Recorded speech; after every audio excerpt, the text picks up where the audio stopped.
The Book of Numbers, Chapter 1. Yahweh spoke to Moses in the wilderness of Sinai, in the tent of meeting, on the first day of the second month in the second year after they had come out of the land of Egypt, saying, Take a census of all the congregation of the children of Israel, by their families, by their father's house, according to the number of the names, every male, one by one, from 20 years old and upward, all who are able to go out to war in Israel. You and Aaron shall count them by their divisions. With you there shall be a man of every tribe, each one head of his father's house. These are the names of the men who shall stand with you. Of Reuben, Elizur, the son of Shedaur. Of Simeon, Shelumiel, the son of Zurishadaiah. Of Judah, Nahshon, the son of Aminadab. Of Issachar, Nathaniel, the son of Zaur. Of Zebulun, Eliab, the son of Helon. The children of Joseph. Of Ephraim, Elishma, the son of Ammihud. Of Manasseh, Gamaliel, the son of Pedazur. Of Benjamin, Abian, the son of Gideoni. Of Dan, Ahiezer, the son of Ammishaddai. Of Asher, Pagiel, the son of Ochran. Of Gad, Elisaph, the son of Duael. Of Naphtali, Ahira, the son of Enan. These are those who were called of the congregation, the princes of the tribes of their fathers. They were the heads of the thousands of Israel. Moses and Aaron took these men who are mentioned by name. They assembled all the congregation together on the first day of the second month, and they declared that their ancestry by their families, by their fathers' houses, according to the number of their names, from 20 years old and upward, one by one, as Yahweh commanded Moses, so he counted them in the wilderness of Sinai. The children of Reuben, Israel's firstborn, their generations, by their families, and by their fathers' houses, according to the number of their names, one by one, every male from 20 years old and upward, all who were able to go out to war. Those who were counted of them, of the tribe of Reuben, were 46,500. Of the children of Simeon, their generations, by their families, by their fathers' houses, those who were counted on it, according to the number of their names, one by one, every male from 20 years old and upward, all who were able to go out to war. Those who were counted of them, of the tribe of Simeon, were 59,300. Of the children of Gad, their generations, by their families, by their fathers' houses, according to the number of their names, from 20 years old and upward, all who were able to go out to war, those who were counted of them, the tribe of Gad, were 45,650. Of the children of Judah, their generations, by their families, by their fathers' houses, according to the number of the names, from 20 years old and upward, all who were able to go out to war, those who were counted of them, of the tribe of Judah, were 74,600. Of the children of Issachar, their generations, by their families, by their fathers' houses, according to the number of their names, from 20 years old and upward, all who were able to go out to war, those who were counted of them, of the tribe of Issachar, were 54,400. Of the children of Zebulun, their generations, by their families, by their fathers' houses, according to the number of their names, from 20 years old upward, all who were able to go out to war, those who were counted of them, of the tribe of Zebulun, were 57,400. Of the children of Joseph, of the number of Ephraim, their generations, by their families, by their fathers' houses, according to the number of the names, from 20 years old and upward, all who were able to go out to war, those who were counted among them, of the tribe of Ephraim, were 40,500.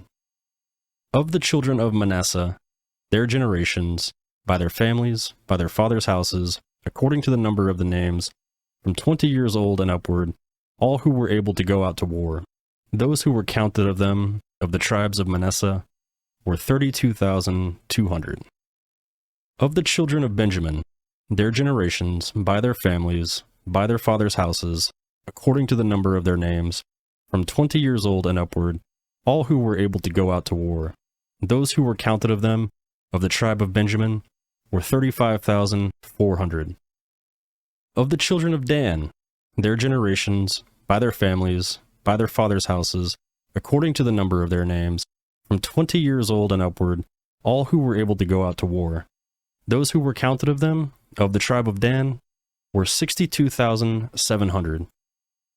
Of the children of Asher, their generations, by their families, by their fathers' houses, according to the number of their names, from 20 years old and upward, all who were able to go out to war, those who were counted of them, of the tribe of Asher, were 41,500.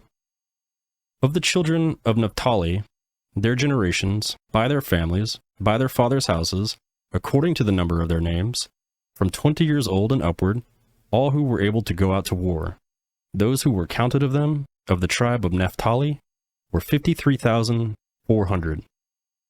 These are those who were counted, whom Moses and Aaron counted, and the 12 men who were princes of Israel, each one of his father's house. So all those who were counted of the children of Israel by their fathers' houses, from 20 years old and upward, all who were able to go out to war in Israel, all those who were counted were 603,550. But the Levites, after the tribe of their fathers, were not counted among them. For Yahweh spoke to Moses, saying, Only the tribe of Levi shall you not count, neither shall you take a census of them among the children of Israel. But appoint the Levites over the tabernacle of the testimony, and over all its furnishings, and over all that belongs to it.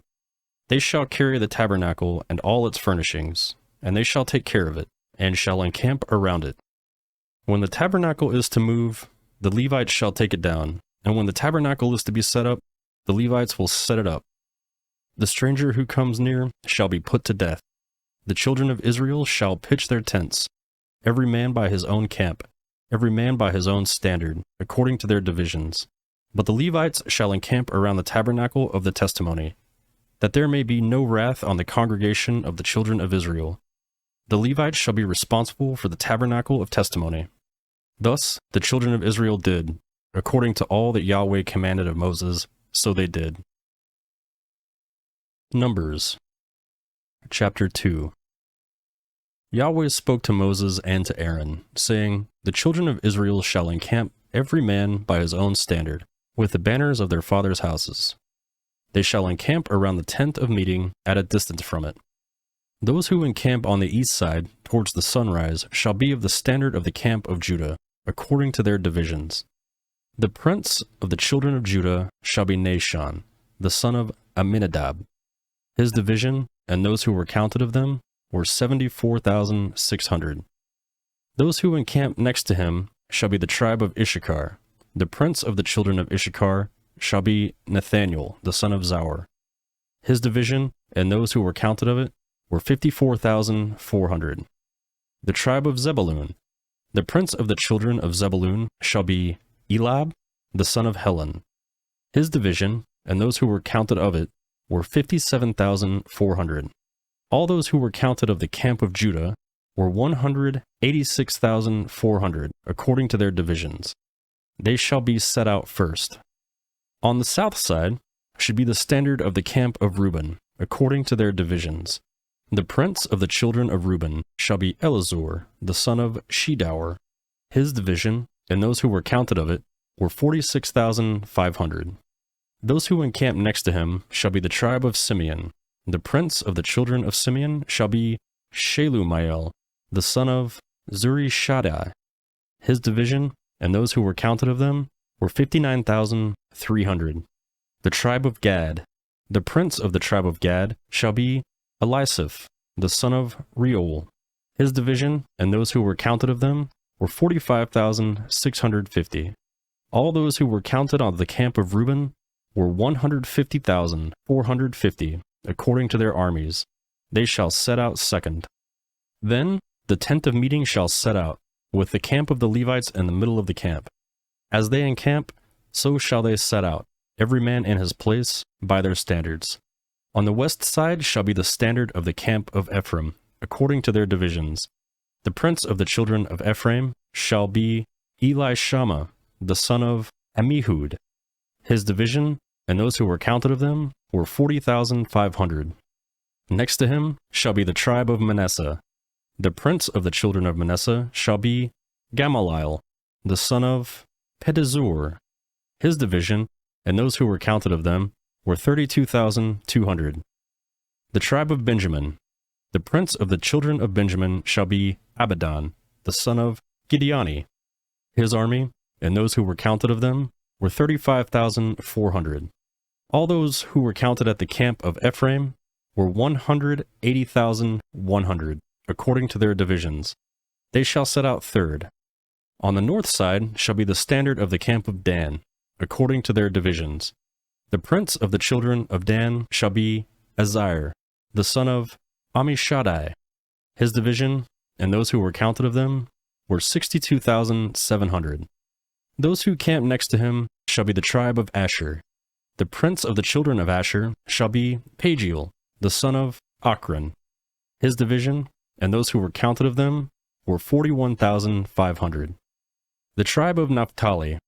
The prince of the children of Naphtali shall be Ahira, the son of Enan.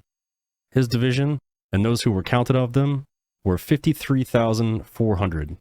All those who were counted in the camp of Dan were 157,600. They shall set out last by their standards. These are those who were counted of the children of Israel by their fathers' houses. All those who were counted of the camps, according to their armies, were 603,550. But the Levites were not counted among the children of Israel, as Yahweh commanded Moses. Thus the children of Israel did, according to all that Yahweh commanded Moses. So they encamped by their standards, and so they set out, everyone by their families, according to their fathers' houses. Numbers. Chapter 3. Now this is the history of the generations of Aaron and Moses, and the day that Yahweh spoke with Moses in Mount Sinai.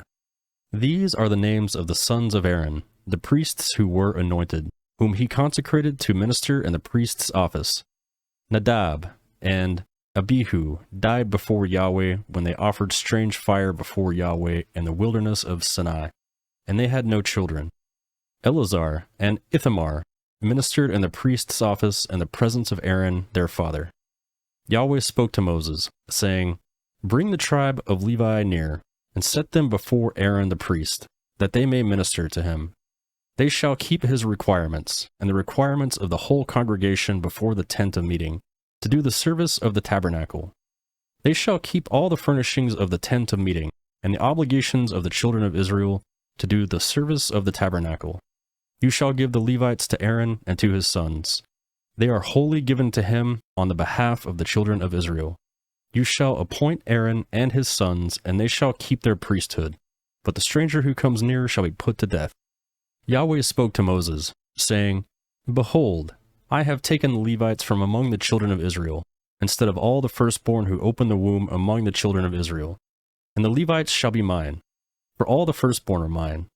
On the day that I struck down all the firstborn in the land of Egypt, I made holy to me all the firstborn in Israel, both man and animal. They shall be mine. I am Yahweh." Yahweh spoke to Moses in the wilderness of Sinai, saying, "Count the children of Levi by their fathers' houses, by their families. You shall count every male from a month old and upward." Moses counted them according to Yahweh's word, as he was commanded. These were the sons of Levi by their names: Gershon, Kohath, and Merari. These are the sons of Gershon by their families: Libni and Shimei. The sons of Kohath by their families: Amram, Ishar, Hebron, and Uziel. The sons of Merari by their families: Mali, Mushi. These are the families of the Levites according to their fathers' houses. Of Gershon was the family of the Libnites, and the family of the Shimeites. These are the families of the Gershonites. Those who were counted of them, according to the number of all the males from a month old and upward, even those who were counted of them, were 7,500. The families of the Gershonites shall encamp behind the tabernacle westward. Eliasaph, the son of Lael, shall be the prince of the father's house of the Gershonites.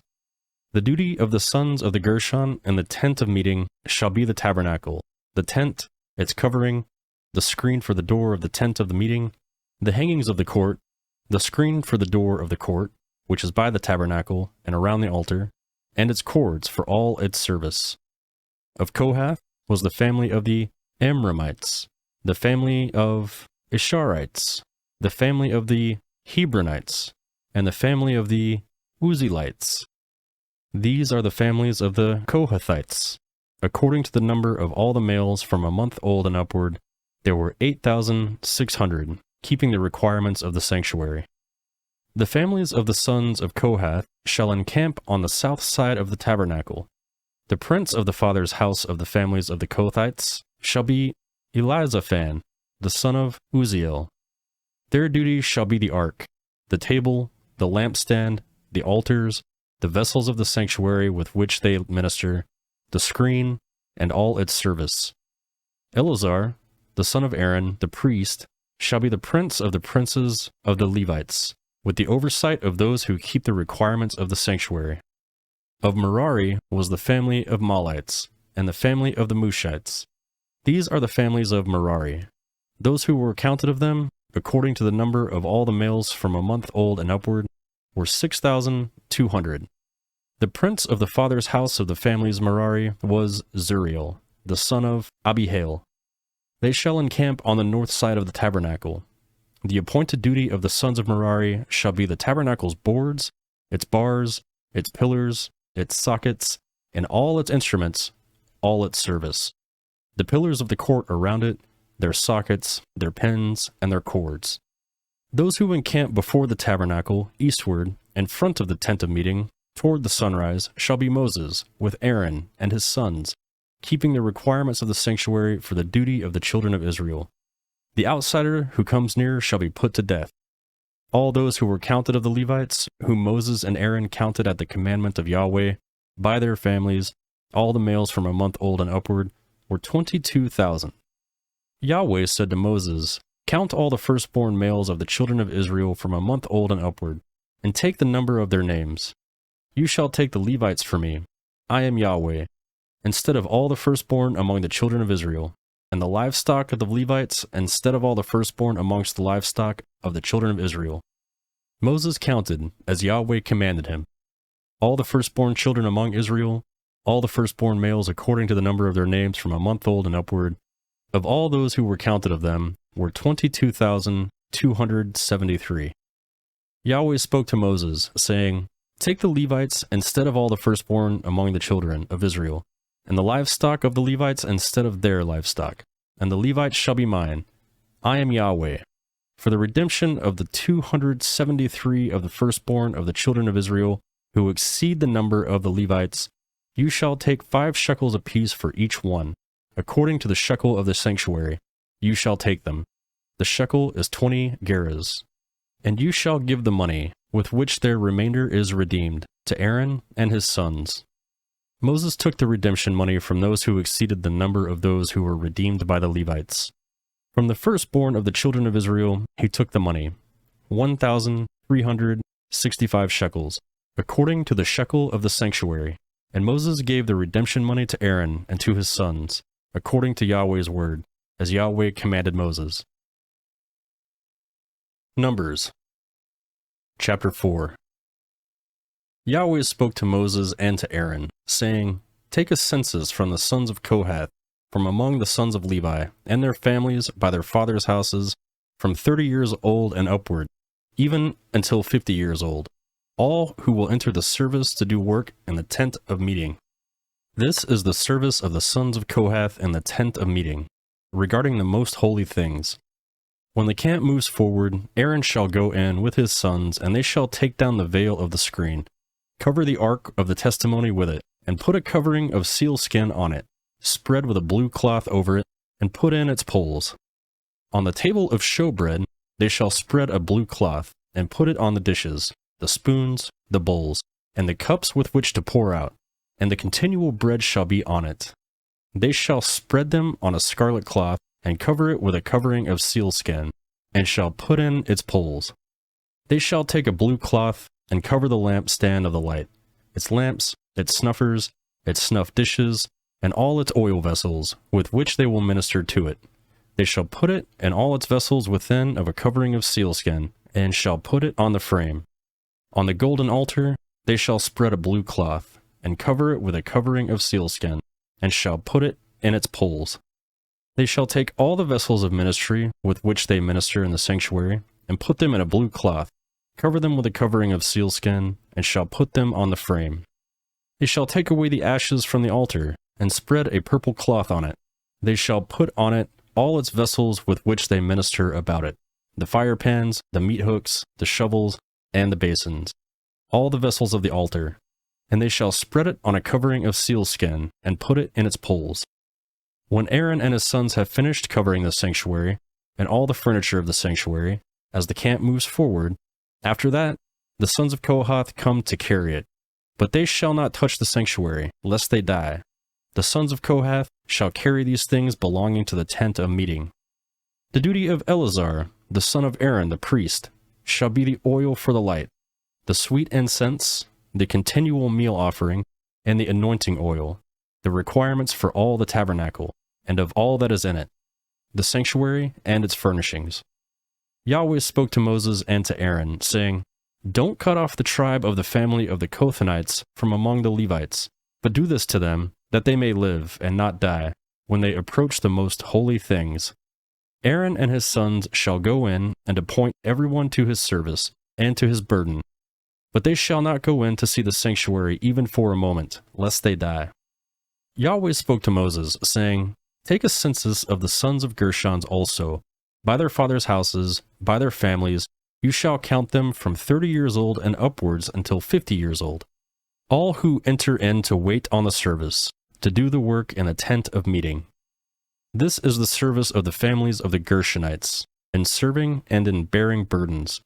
They shall carry the curtains of the tabernacle and the tent of meeting, its covering, and the coverings of sealskin that is on it, the screen for the door of the tent meeting, the hangings of the court, the screen for the door of the gate of the court which is by the tabernacle and around the altar, their cords, and all the instruments of their service, and whatever shall be done with them.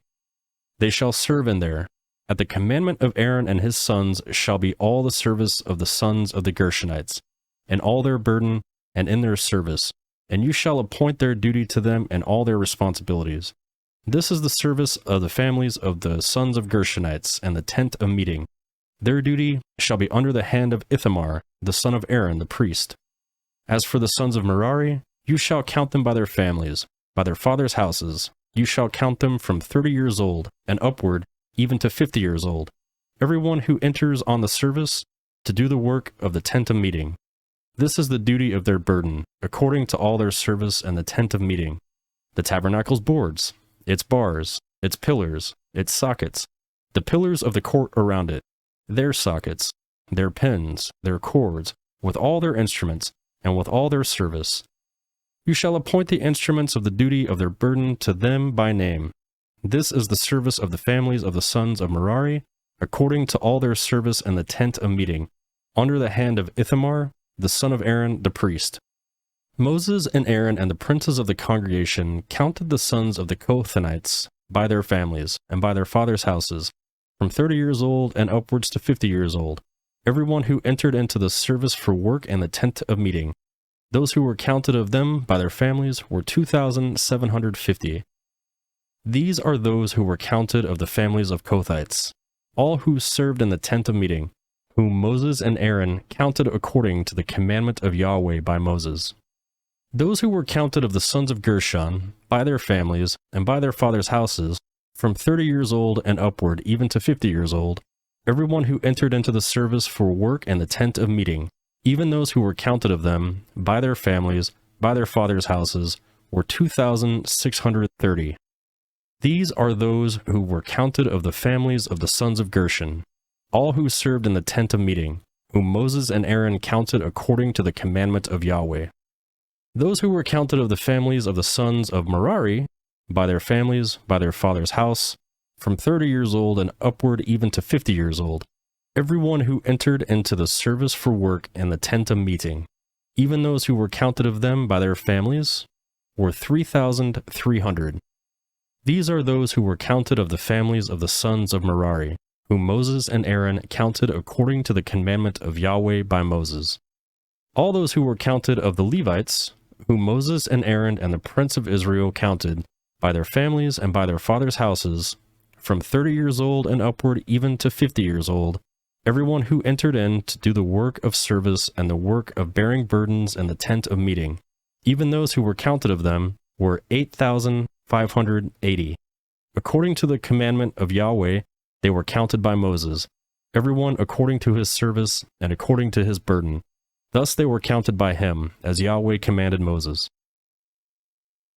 Numbers Chapter 5.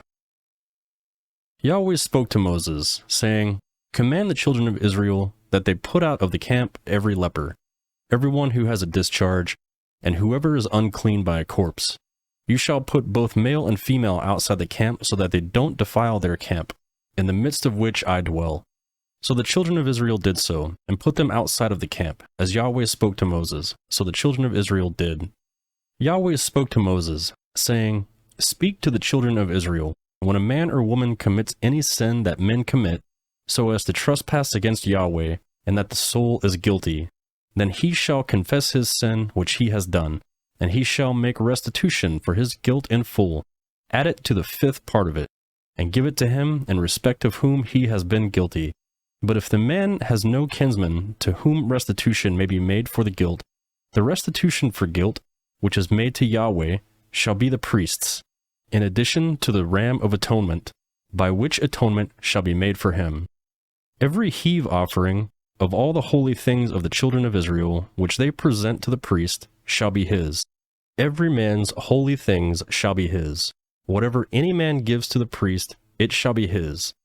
Yahweh spoke to Moses, saying, Speak to the children of Israel, and tell them, If any man's wife goes astray and is unfaithful to him, and a man lies with her carnally, and it is hidden from the eyes of her husband, and this is kept concealed, and she is defiled, and there is no witness against her, and she isn't taken in the act, and the spirit of jealousy comes on him, and he is jealous of his wife, and she is defiled, or if the spirit of jealousy comes on him, and he is jealous of his wife, and she isn't defiled, then the man shall bring his wife to the priest, and shall bring her offering of her, 1/10 of an ephah of barley meal.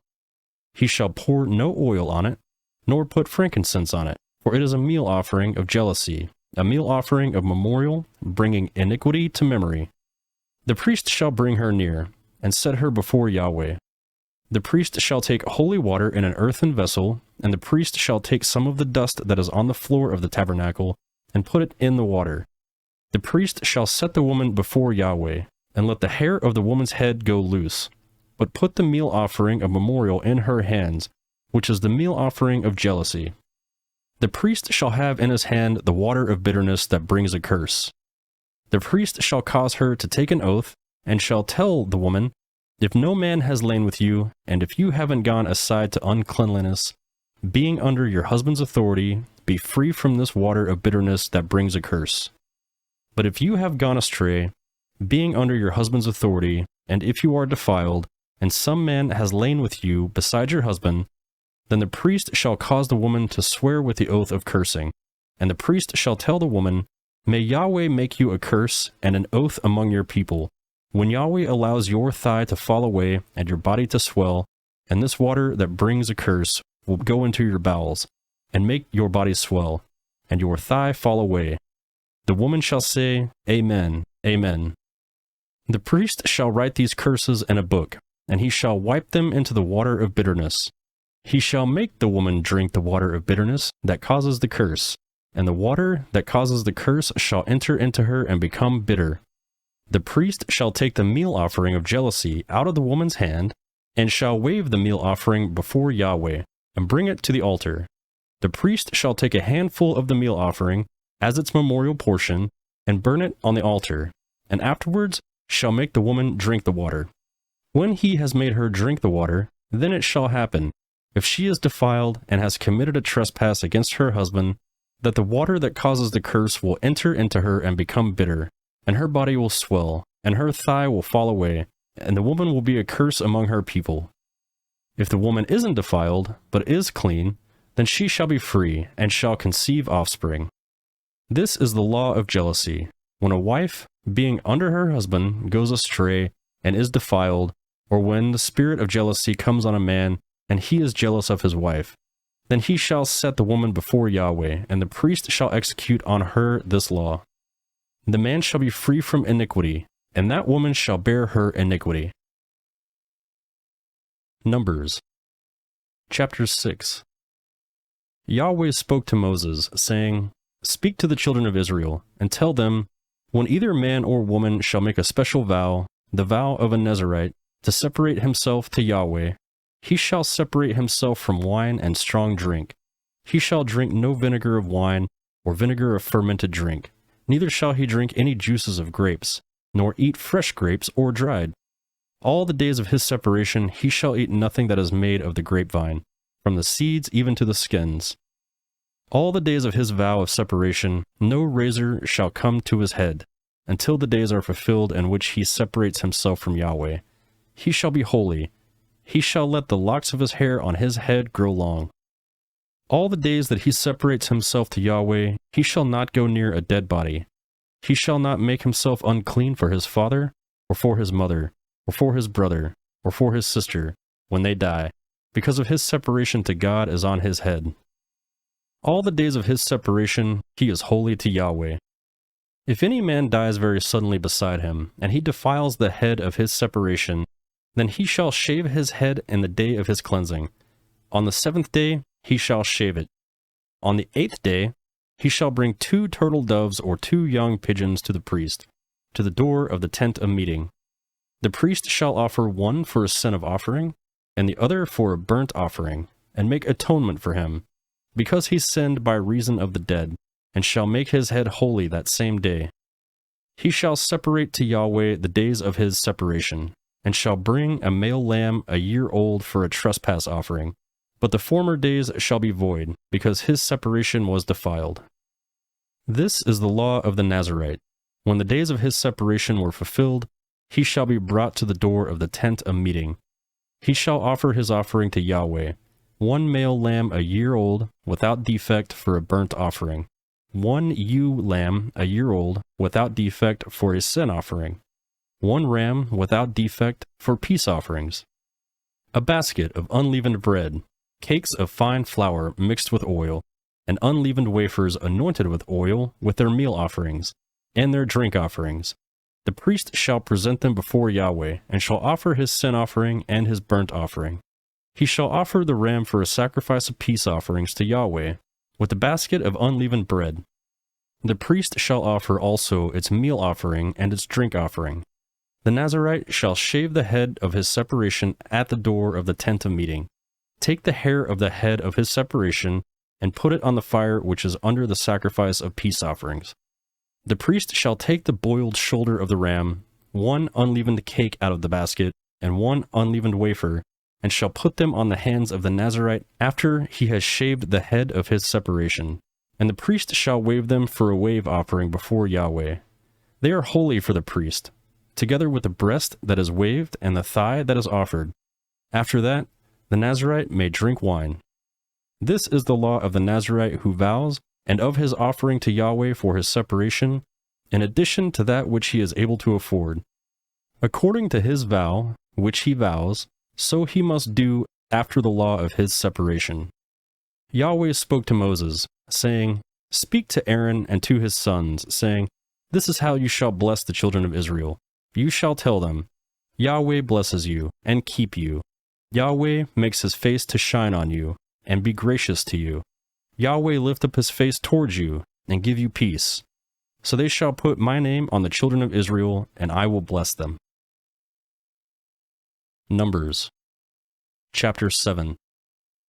On the day that Moses had finished setting up the tabernacle, and had anointed it, and sanctified it with all its furniture, and the altar with all its vessels, and had anointed and sanctified them, the princes of Israel, the heads of their fathers' houses, gave offering. These were the princes of the tribes. These are they who were over those who were counted, and they brought their offering before Yahweh, 6 covered wagons and 12 oxen, a wagon for every 2 of the princes, and for each one an ox. They presented them before the tabernacle.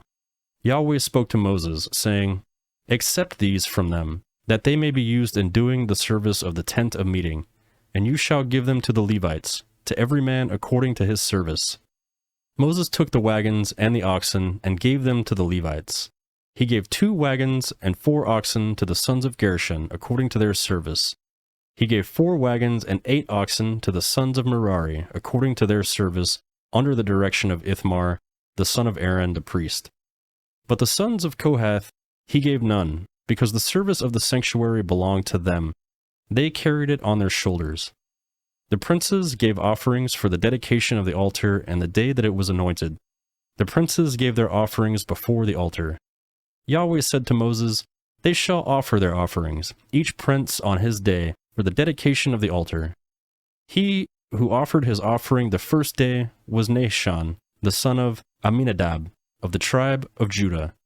And his offering was 1 silver platter, the weight of which was 130 shekels, 1 silver bowl of 70 shekels, according to the shekel of the sanctuary. Both of them were full of fine flour mixed with oil for a meal offering. 1 golden ladle of 10 shekels, full of incense. 1 young bull, 1 ram, 1 male lamb a year old for a burnt offering. 1 male goat for a sin offering. And for the sacrifice of peace offerings, 2 head of cattle, 5 rams, 5 male goats, and 5 male lambs a year old. This was the offering of Nahshon, the son of Amminadab. On the second day, Nathaniel, the son of Zaur, prince of Issachar, gave his offering. He offered for his offering 1 silver platter, the weight of which was 130 shekels, 1 silver bowl of 70 shekels, according to the shekel of the sanctuary, both of them full of fine flour mixed with oil for a meal offering. 1 gold ladle of 10 shekels, full of incense.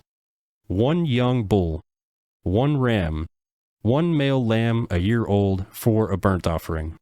1 male goat for a sin offering. And for the sacrifices of peace offering, 2 head of cattle, 5 rams, 5 male goats, 5 male lambs a year old. This was the offering of Nathaniel, the son of Zaur. On the third day, Eliab, the son of Helon, prince of the children of Zebulun, gave his offering. 1 silver platter, the weight of which was 130 shekels. 1 silver bowl of 70 shekels, according to the shekel of the sanctuary. Both of them full of fine flour mixed with oil for a meal offering. 1 golden ladle of 10 shekels, full of incense. 1 young bull, 1 ram, 1 male lamb a year old for a burnt offering. 1 male goat for a sin offering, and for the sacrifice of peace offering, 2 head of cattle, 5 ram, 5 male goats, and 5 male lambs a year old. This was the offering of Eliab, the son of Helon. On the fourth day, Elazar, the son of Shedaur, the prince of the children of Reuben, gave his offering. 1 silver platter, the weight of which was 130 shekels. 1 silver bowl of 70 shekels, according to the shekel of the sanctuary. Both of them were full of fine flour mixed with oil for a meal offering. 1 golden ladle of 10 shekels, full of incense. 1 young bull, 1 ram, 1 male lamb a year old for a burnt offering. 1 male goat for a sin offering. And for the sacrifice of peace offerings, 2 head of cattle, 5 rams, 5 male goats, and 5 male lambs a year old. This was the offering of Elazar, the son of Shedaur. On the fifth day, Shelumiel, the son of Zerishadai, prince of the children of Simeon, gave his offering. 1 silver platter, the weight of which was 130 shekels. 1 silver bowl of 70 shekels, according to the shekel of the sanctuary. Both of them full of fine flour mixed with oil for a meal offering. 1 golden ladle of 10 shekels, full of incense. 1 young bull, 1 ram, 1 male lamb a year old for a burnt offering. 1 male goat for a sin offering. And for the sacrifice of peace offerings, 2 head of cattle, 5 rams, 5 male goats, and 5 male lambs a year old. This was the offering of Shelumiel, the son of Zerishadai. On the sixth day, Elisaph, the son of Duel, prince of the children of Gad, gave his offering, 1 silver platter, the weight of which was 130 shekels, 1 silver bowl of 70 shekels, according to the shekel of the sanctuary, both of them full of fine flour with oil for a meal offering, 1 golden ladle of 10 shekels, full of incense, 1 young bull, 1 ram, 1 male lamb a year old for a burnt offering, 1 male goat for a sin offering. For the sacrifice of peace offerings, 2 head of cattle, 5 rams, 5 male goats, and 5 male lambs a year old. This was the offering of Elisaph, the son of Duel. On the 7th day, Elishama, the son of Ammihud, prince of the children of Ephraim, gave his offering, 1 silver platter, the weight of which was 130 shekels, 1 silver bowl of 70 shekels, according to the shekel of the sanctuary, both of them full of fine flour mixed with oil for a meal offering, 1 golden ladle of 10 shekels, full of incense, 1 young bull, 1 ram, 1 male lamb a year old for a burnt offering, 1 male goat for a sin offering, and for the sacrifice of peace offering, 2 head of cattle, 5 rams, 5 male goats, and 5 male lambs a year old. This was the offering of Elishama, the son of Ammihud. On the 8th day, Gamaliel, the son of Pedazar, prince of the children of Manasseh, gave his offering, 1 silver platter, the weight of which was 130 shekels, 1 silver bowl of 70 shekels, according to the shekel of the sanctuary. Both of them were full of fine flour mixed with oil, for a meal offering, 1 golden ladle of 10 shekels, full of incense, 1 young bull, 1 ram, 1 male lamb a year old for a burnt offering, 1 male goat for a sin offering, and for the sacrifice of peace offering, 2 head of cattle, 5 rams, 5 male goats, and 5 male lambs a year old. This was the offering of Gamaliel, the son of Pedazur. On the 9th day, Abidan, the son of Gideoni, prince of the children of Benjamin, gave his offering, 1 silver platter, the weight of which was 130 shekels, 1 silver bowl of 70 shekels, according to the shekel of the sanctuary, both of them filled of fine flour mixed with oil for a meal offering, 1 golden ladle of 10 shekels, full of incense, 1 young bull, 1 ram, 1 male lamb a year old for a burnt offering, 1 male goat for a sin offering, and for the sacrifice of peace offerings, 2 head of cattle, 5 rams, 5 male goats, and 5 male lambs a year old. This was the offering of Abidan, the son of Gideoni.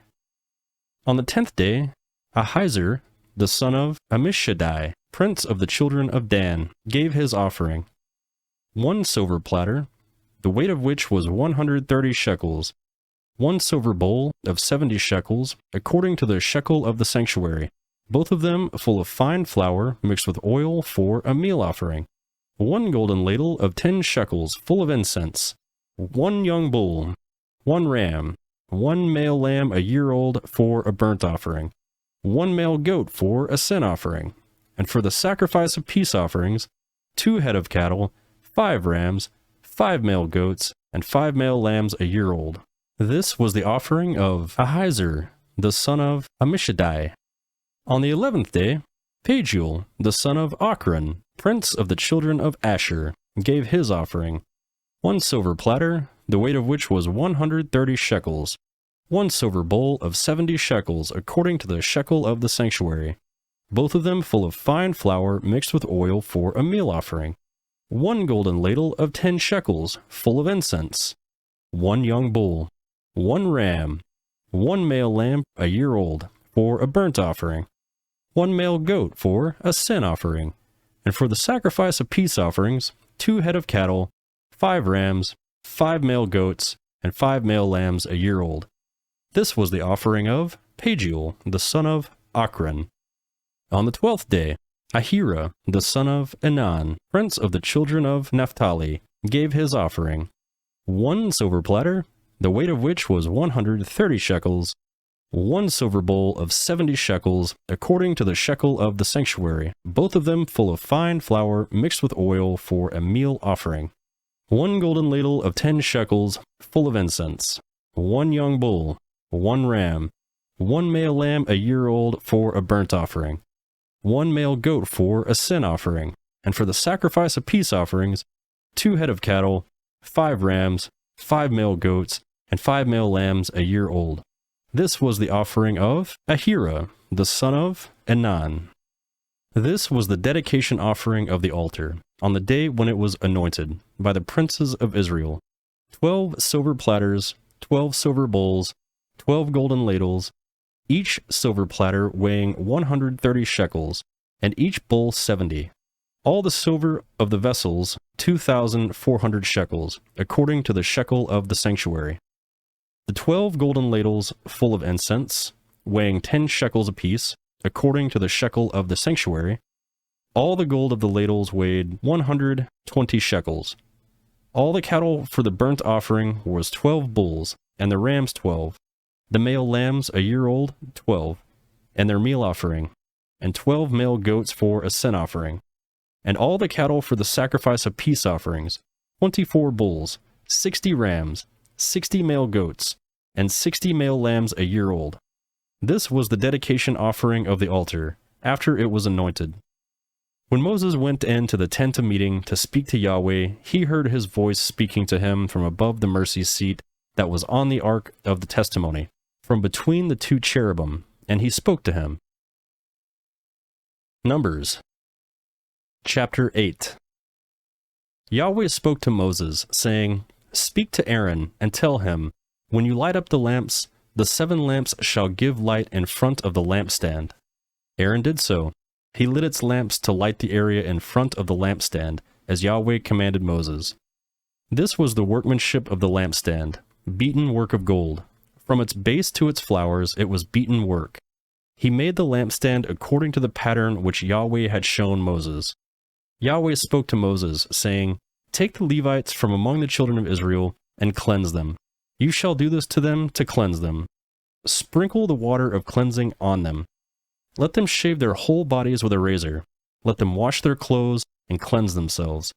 Then let them take a young bull and its meal offering, fine flour mixed with oil, and another young bull you shall take for a sin offering. You shall present the Levites before the tent of meeting. You shall assemble the whole congregation of the children of Israel. You shall present the Levites before Yahweh. The children of Israel shall lay their hands on the Levites, and Aaron shall offer the Levites before Yahweh for a wave offering on behalf of the children of Israel, that it may be theirs to do the service of Yahweh. The Levites shall lay their hands on the heads of the bulls, and you shall offer the one for a sin offering and the other for a burnt offering to Yahweh, to make atonement for the Levites. You shall set the Levites before Aaron, and before his sons, and before them as a wave offering to Yahweh. Thus you shall separate the Levites from among the children of Israel, and the Levites shall be mine. After that, the Levites shall go in to do the service of the tent of meeting. You shall cleanse them, and offer them as a wave offering, for they are wholly given to me from among the children of Israel, instead of all who open the womb, even the firstborn of all the children of Israel, I have taken them to me. For all the firstborn among the children of Israel are mine, both man and animal. On the day that I struck all the firstborn in the land of Egypt, I sanctified them for myself. I have taken the Levites instead of all the firstborn among the children of Israel. I have given the Levites as a gift to Aaron and to his sons from among the children of Israel, to do the service of the children of Israel in the tent of meeting, and to make atonement for the children of Israel, so that there will be no plague among the children of Israel when the children of Israel come near to the sanctuary. Moses and Aaron and all the congregation of the children of Israel did so to the Levites, according to all that Yahweh commanded Moses concerning the Levites, so the children of Israel did to them. The Levites purified themselves from sin, and they washed their clothes, and Aaron offered them for a wave offering before Yahweh, and Aaron made atonement for them to cleanse them. After that, the Levites went in to do their service in the tent of meeting before Aaron and before his sons, as Yahweh had commanded Moses concerning the Levites. So they did to them. Yahweh spoke to Moses, saying, This is what is assigned to the Levites. From 25 years old and upwards, they shall go in to wait on the service and the work of the tent of meeting, and from the age 50, they shall retire from doing work, and shall serve no more, but shall assist their brothers in the tent of meeting, to perform the duty, and shall perform no service. This is how you shall have the Levites do their duties. Numbers Chapter 9. Yahweh spoke to Moses in the wilderness of Sinai, in the first month of the second year after they had come out of the land of Egypt, saying, Let the children of Israel keep the Passover in its appointed season. On the 14th day of this month at evening, you shall keep it in its appointed season. You shall keep it according to all its statutes and according to all its ordinances. Moses told the children of Israel that they should keep the Passover. They kept the Passover in the first month, on the 14th day of the month at evening, in the wilderness of Sinai. According to all that Yahweh commanded to Moses, so the children of Israel did. There were certain men who were unclean because of the dead body of a man, so that they could not keep the Passover on that day, and they came before Moses and Aaron on that day. Those men said to him, We are unclean because of the dead body of a man. Why are we kept back, that we may not offer the offering of Yahweh in its appointed season among the children of Israel? Moses answered them, Wait, that I may hear what Yahweh will command concerning you. Yahweh spoke to Moses, saying, Say to the children of Israel, If any man of you, or of your generation, is unclean by reason of a dead body, or is on a journey far away, he shall still keep the Passover to Yahweh. In the second month, on the 14th day at evening, they shall keep it. They shall eat it with unleavened bread and bitter herbs. They shall leave none of it until morning, nor break a bone of it. According to all the statute of the Passover, they shall keep it. But the man who is clean, he is not on a journey, and fails to keep the Passover, that soul shall be cut off from his people, because he didn't offer the offering of Yahweh in its appointed season. That man shall bear his sin. If a foreigner lives among you and desires to keep the Passover to Yahweh, then he shall do so according to the statute of the Passover and in accordance to its ordinance. You shall have one statute, both for the foreigner and for him who is born in the land. On the day that the tabernacle was raised up, the cloud covered the tabernacle, even the tent of testimony. At evening, it was over the tabernacle, as it were the appearance of fire, until morning. So it was continually. The cloud covered it, and the appearance of fire by night. Whenever the cloud was taken up from over the tent, then after that the children of Israel traveled, and in the place where the cloud remained, there the children of Israel encamped. At the commandment of Yahweh, the children of Israel traveled, and at the commandment of Yahweh they encamped. As long as the cloud remained on the tabernacle, they remained encamped. When the cloud stayed on the tabernacle many days, then the children of Israel kept Yahweh's command and didn't travel. Sometimes the cloud was a few days on the tabernacle, then according to the commandment of Yahweh, they remained encamped, and according to the commandment of Yahweh, they traveled. Sometimes the cloud was from evening until morning, and when the cloud was taken up in the morning, they traveled, or by day and by night. When the cloud was taken up, they traveled, whether it was 2 days, or a month, or a year, that the cloud stayed on the tabernacle, remaining on it. The children of Israel remained encamped and didn't travel, but when it was taken up, they traveled. At the commandment of Yahweh they encamped, and at the commandment of Yahweh they traveled. They kept Yahweh's command, at the commandment of Yahweh by Moses. Numbers Chapter 10. Yahweh spoke to Moses, saying, Make 2 trumpets of silver. You shall make them of beaten work. You shall use them for the calling of the congregation and for the journeying of the camps. When they blow them, all the congregation shall gather themselves to you at the door of the tent of meeting. If they blow just one, then the princes, the heads of the thousands of Israel, shall gather themselves to you. When you blow an alarm, the camps that lie on the east side shall go forward. When you blow an alarm the second time, the camps that lie on the south side shall go forward. They shall blow an alarm for their journeys. But when the assembly is to be gathered together, you shall blow, but you shall not sound an alarm. The sons of Aaron, the priests, shall blow the trumpets. This shall be to you for a statute forever throughout your generations. When you go to war in your land against the adversary who oppresses you, then you shall sound an alarm with the trumpets. Then you will be remembered before Yahweh your God, and you will be saved from your enemies. Also, in the day of your gladness, and in your set of feasts, and in the beginnings of your months, you shall blow the trumpets over your burnt offerings, and over the sacrifices of your peace offerings, and they shall be to you for a memorial before your God. I am Yahweh your God. In the 2nd year, and the 2nd month, on the 12th day of the month, the cloud was taken up from over the tabernacle of the covenant. The children of Israel went forward on their journey out of the wilderness of Sinai, and the cloud stayed on the wilderness of Paran. They first went forward according to the commandment of Yahweh by Moses. First, the standard of the camp of the children of Judah went forward according to their armies.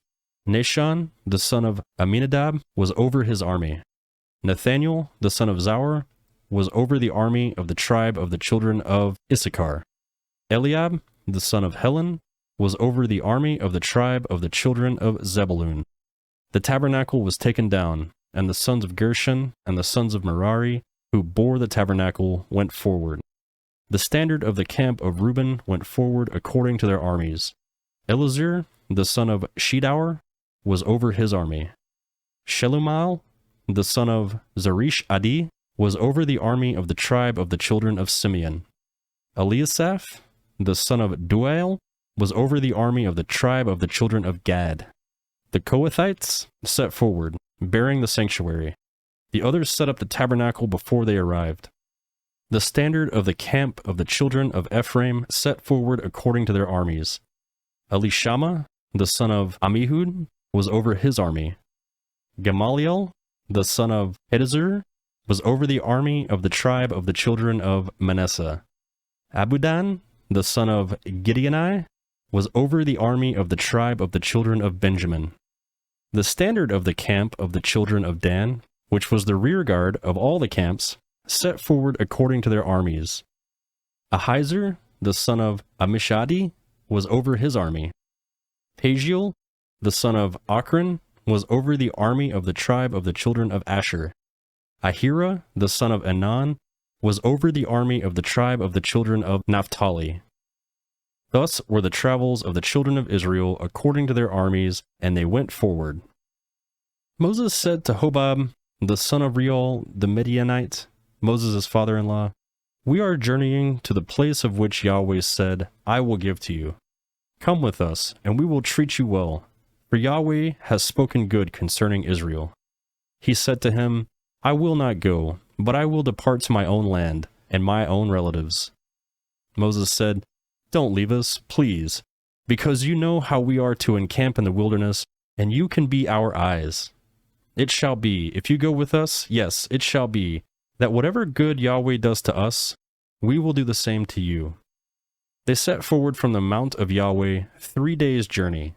The ark of Yahweh's covenant went before them 3 days' journey, to seek out a resting place for them. The cloud of Yahweh was over them by day, when they set forward from the camp. When the ark went forward, Moses said, "Rise up, Yahweh, let your enemies be scattered, let those who hate you flee before you." When it rested, he said, "Return, Yahweh, to the 10,000 of the thousands of Israel." Numbers, chapter 11. The people were complaining in the ears of Yahweh. When Yahweh heard it, his anger burned, and Yahweh's fire burned among them, and consumed some of the outskirts of the camp. The people cried to Moses, and Moses prayed to Yahweh, and the fire abated. The name of that place was called Teberah, because Yahweh's fire burned among them. The mixed multitude that was among them lusted exceedingly, and the children of Israel also wept again, and said, "Who will give us meat to eat?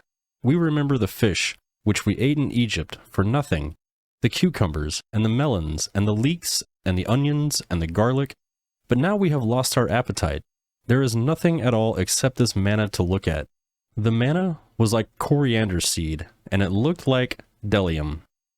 The people went around, gathered it, and ground it in mills, or beat it in mortars, and boiled it in pots, and made cakes of it. Its taste was like the taste of fresh oil.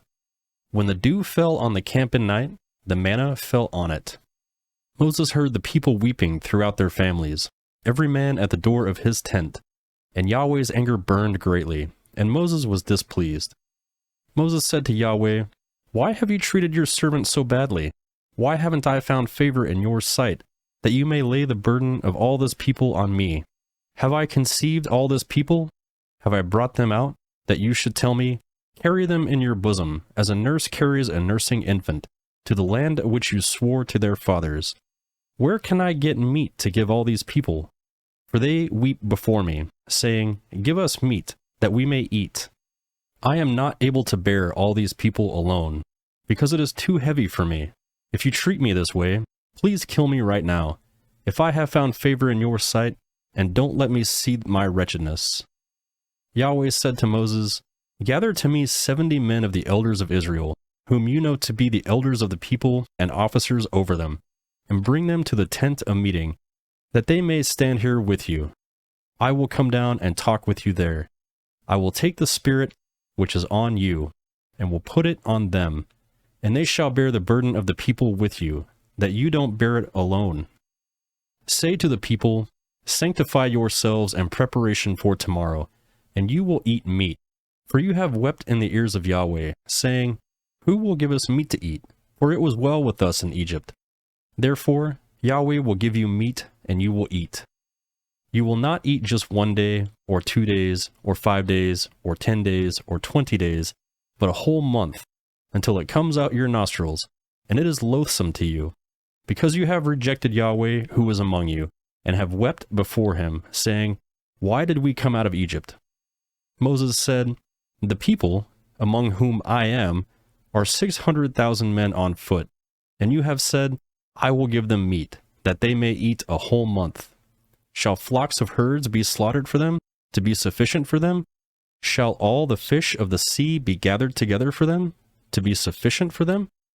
Yahweh said to Moses, Has Yahweh's hand grown short? Now you will see whether my word will happen or not. Moses went out and told the people Yahweh's words, and he gathered 70 men of the elders of the people and set them around the tent. Yahweh came down in the cloud and spoke to him, and took of the Spirit that was on him, and put it on the 70 elders. When the Spirit rested on them, they prophesied, but they did so no more. But 2 men remained at the camp. The name of one was Eldad, the name of the other Medad, and the Spirit rested on them. They were of those who were written, but had not gone out to the tent. They had prophesied in the camp. A young man ran and told Moses, and said, Eldad and Medad are prophesying in the camp. Joshua, the son of Nun, the servant of Moses, one of his chosen men, answered, My lord Moses, forbid them. Moses said to him, Are you jealous for my sake?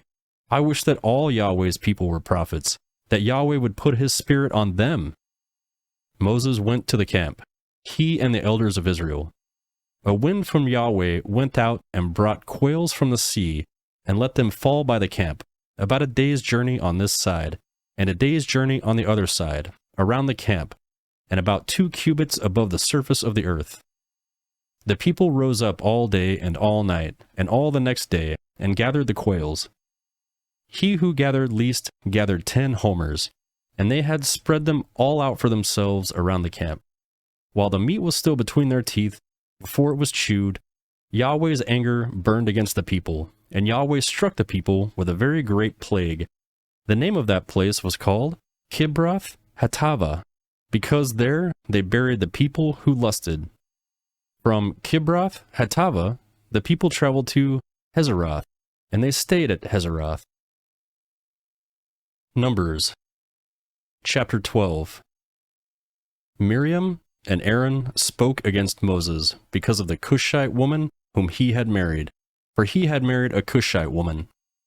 They said, Has Yahweh indeed spoken only with Moses? Hasn't he spoken also with us? And Yahweh heard it. Now the man Moses was very humble, more than all the men who were on the surface of the earth. Yahweh spoke suddenly to Moses, to Aaron, and to Miriam. You 3 come out to the tent of meeting. The 3 of them came out. Yahweh came down in a pillar of cloud, and stood at the door of the tent, and called Aaron and Miriam, and they both came forward. He said, "Now hear my words. If there is a prophet among you, I, Yahweh, will make myself known to him in a vision. I will speak with him in a dream. My servant Moses is not so. He is faithful in all my house. With him I will speak mouth to mouth, even plainly, and not in riddles, and he shall see Yahweh's form. Why then were you not afraid to speak against my servant, against Moses?" Yahweh's anger burned against them, and he departed. The cloud departed from over the tent, and behold, Miriam was leprous, as white as snow. Aaron looked at Miriam, and behold, she was leprous. Aaron said to Moses, "Oh, my Lord, please don't count this sin against us in which we have done foolishly, and in which we have sinned.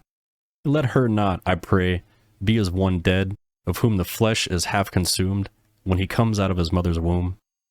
Moses cried to Yahweh, saying, "Heal her, God, I beg you." Yahweh said to Moses, "If her father had but spit in her face, shouldn't she be ashamed 7 days?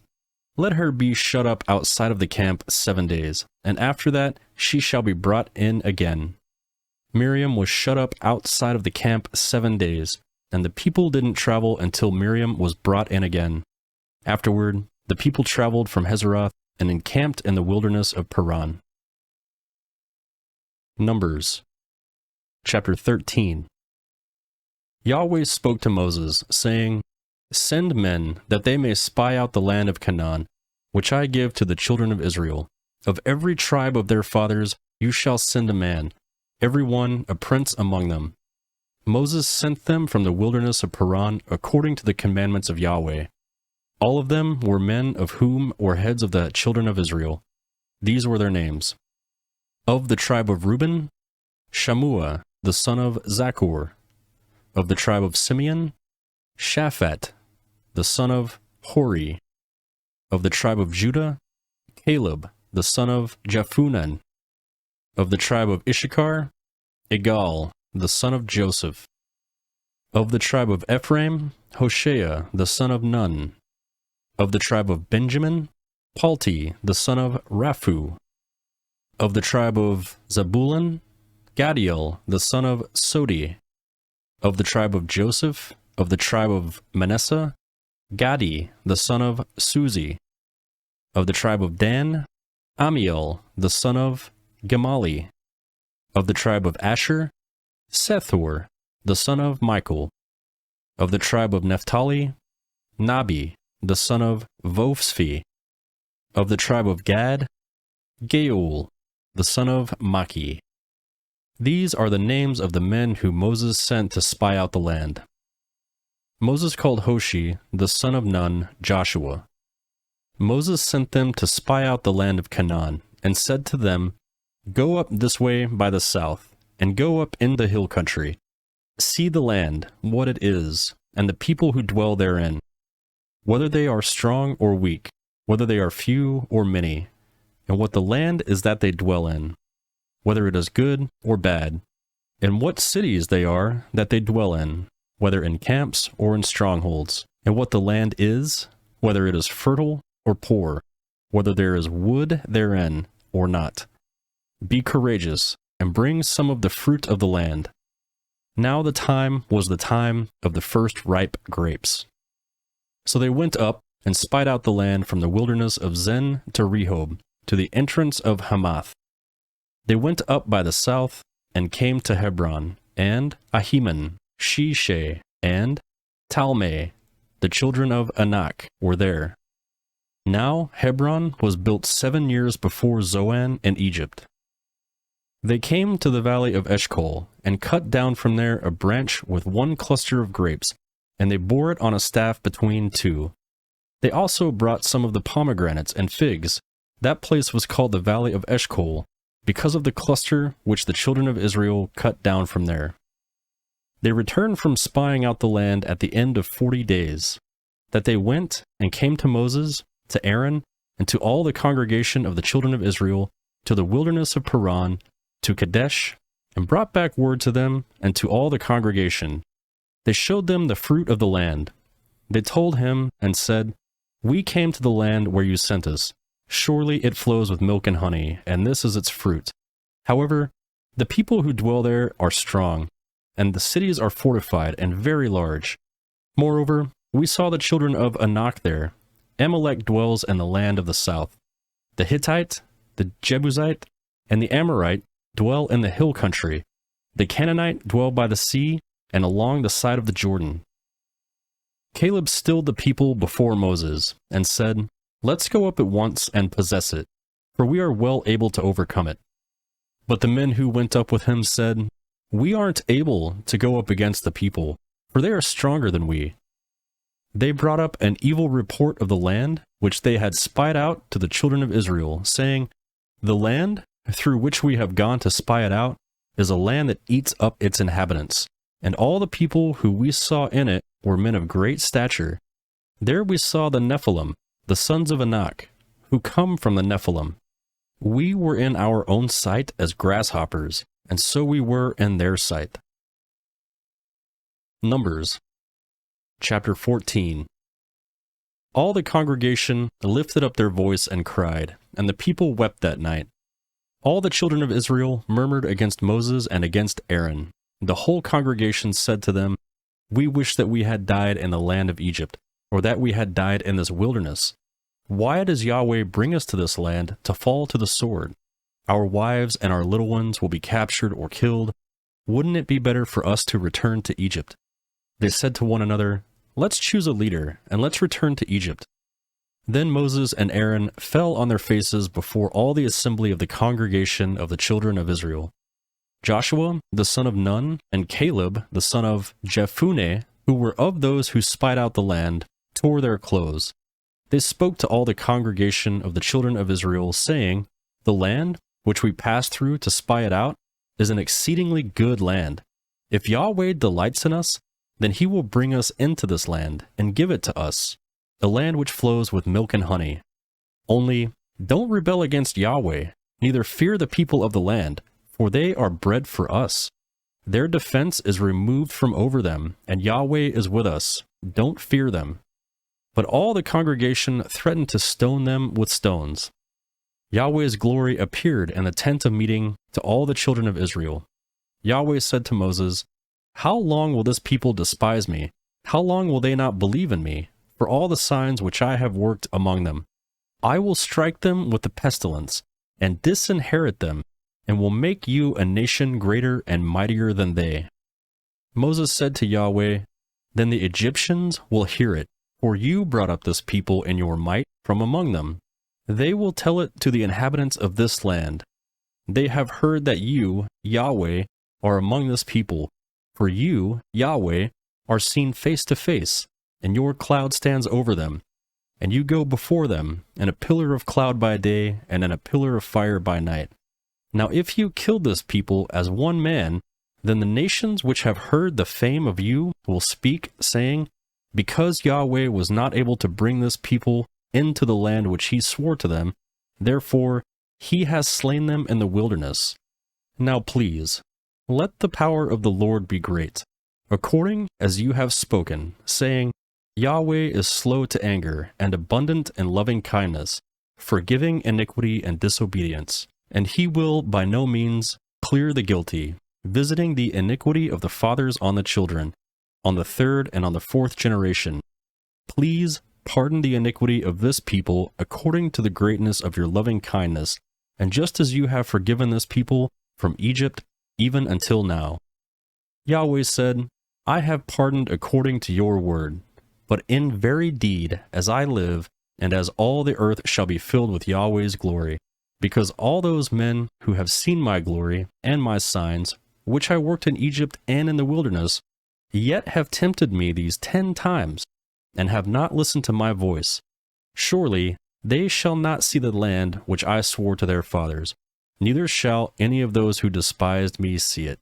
But my servant Caleb, because he had another spirit with him, and has followed me fully, him I will bring into the land into which he went. His offspring shall possess it. Since the Amalekite and the Canaanite dwell in the valley, tomorrow turn and go into the wilderness by way the Red Sea." Yahweh spoke to Moses and to Aaron, saying, How long shall I bear with this evil congregation that complain against me? I have heard the complaints of the children of Israel, which they complain against me. Tell them, as I live, says Yahweh, surely as you have spoken in my ears, so I will do to you. Your dead bodies shall fall in this wilderness, and all those who were counted of you, according to your whole number, from 20 years old and upward, who have complained against me. Surely you shall not come into the land concerning which I swore that I would make you dwell therein, except Caleb the son of Jephunneh, and Joshua the son of Nun. But I will bring your little ones, that you said should be captured or killed, and they shall know the land which you have rejected. But as far as you, your dead bodies shall fall in this wilderness. Your children shall be wanderers in the wilderness 40 years, and shall bear your prostitution until your dead bodies are consumed in the wilderness. After the number of days in which you spied out the land, even 40 days, for every day a year, you will bear your iniquities, even 40 years, and you will know my alienation. I, Yahweh, have spoken. I surely do this to all this evil congregation who were gathered together against me. In this wilderness they shall be consumed, and there they shall die. The men whom Moses sent to spy out the land, who returned and made all the congregation to murmur against him by bringing up an evil report against the land, even those men who brought up an evil report of the land, died by the plague before Yahweh. But Joshua the son of Nun and Caleb the son of Jephunneh remained alive of those men who went to spy out the land. Moses told these words to all the children of Israel, and the people mourned greatly. They rose up early in the morning and went to the top of the mountain, saying, Behold, we are here, and we will go up to the place which Yahweh has promised, for we have sinned. Moses said, Why now do you disobey the commandment of Yahweh, since it shall not prosper? Don't go up, for Yahweh isn't among you. That way you won't be struck down before your enemies. For there the Amalekite and the Canaanite are before you, and you will fall by the sword because you turned back from following Yahweh. Therefore Yahweh will not be with you. But they presumed to go up to the top of the mountain. Nevertheless, the ark of Yahweh's covenant and Moses didn't depart out of the camp. Then the Amalekites came down, and the Canaanites who lived in that mountain, and struck them and beat them, down even to Hormah. Numbers Chapter 15.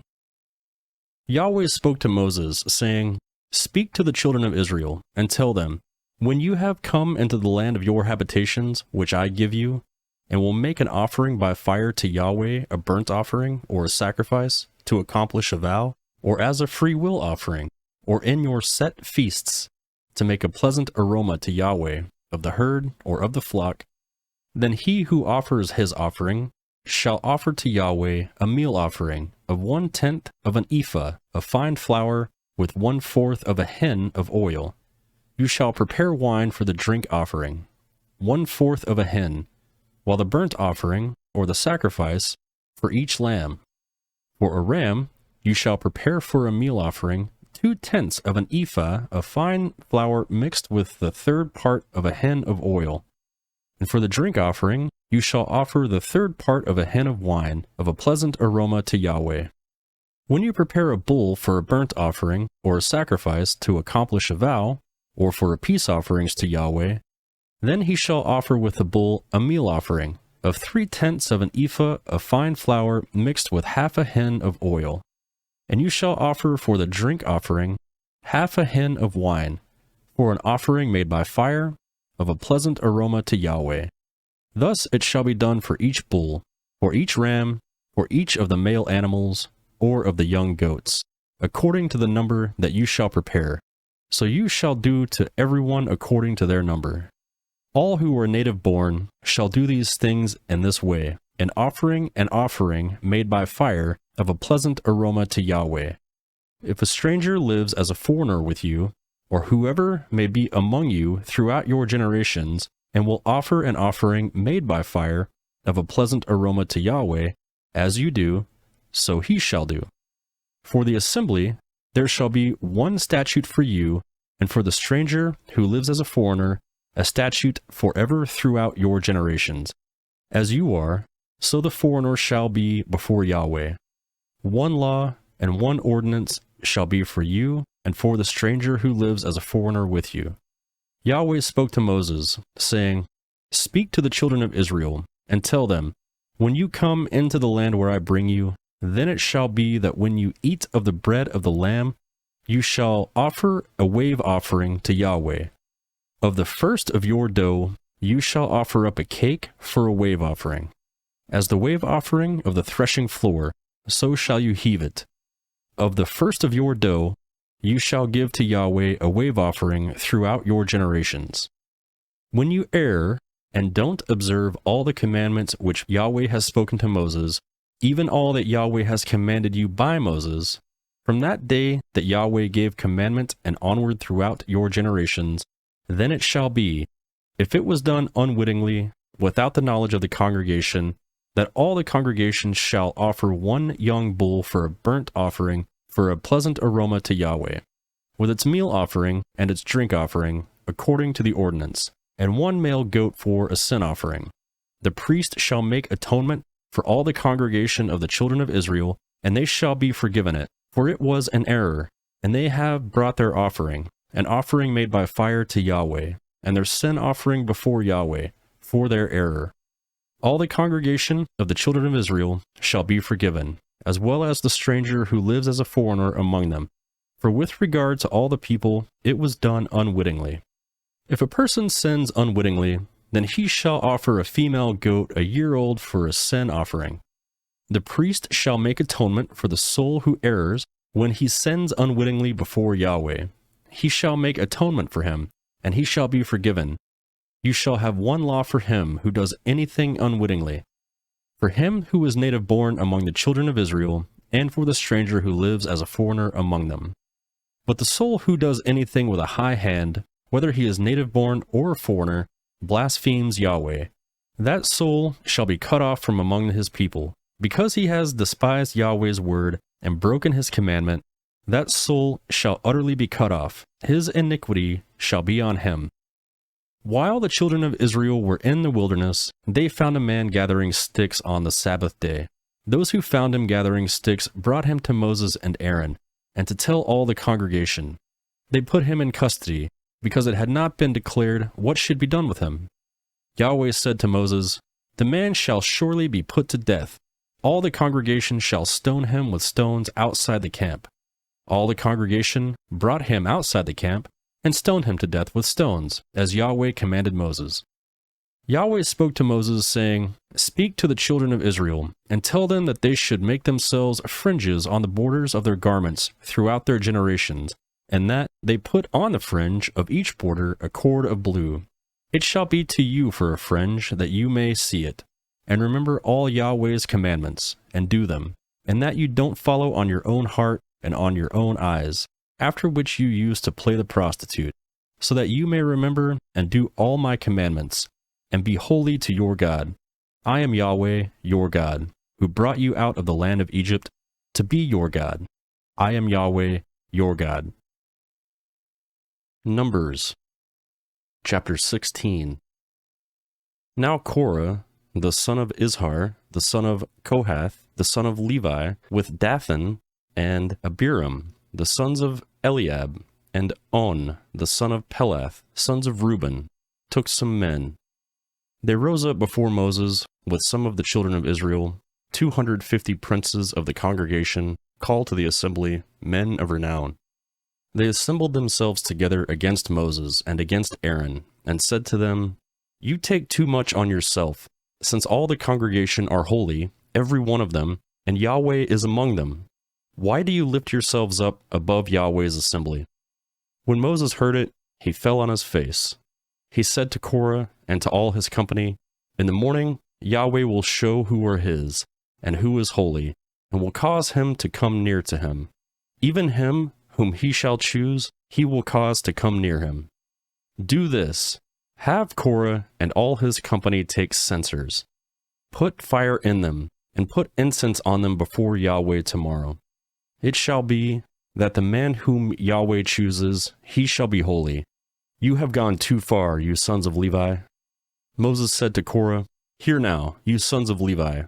It is a small thing to you that God of Israel has separated you from the congregation of Israel to bring you near to himself, to do the service of Yahweh's tabernacle, and to stand before the congregation to minister them, and that he has brought you near, and all your brothers, the sons of Levi, with you.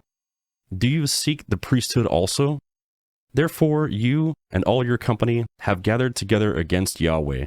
What is Aaron that you complain against him?" Moses sent to call Dathan and Abiram, the sons of Eliab, and they said, "Won't we come up? Is it a small thing that you have brought us up out of a land flowing with milk and honey, to kill us in this wilderness? But you must also make for yourself a prince over us? Moreover, you haven't brought us into a land flowing with milk and honey, nor given us inheritance of fields and vineyards. Will you put out the eyes of these men? We won't come up." Moses was very angry and said to Yahweh, "Don't respect their offering. I have not taken one donkey from them, neither have I hurt one of them." Moses said to Korah, "You and all your company go before Yahweh, you and they and Aaron tomorrow. Each man take his censer and put incense in it, and each man bring before Yahweh his censer, 250 censers, you also and Aaron, each with his censer."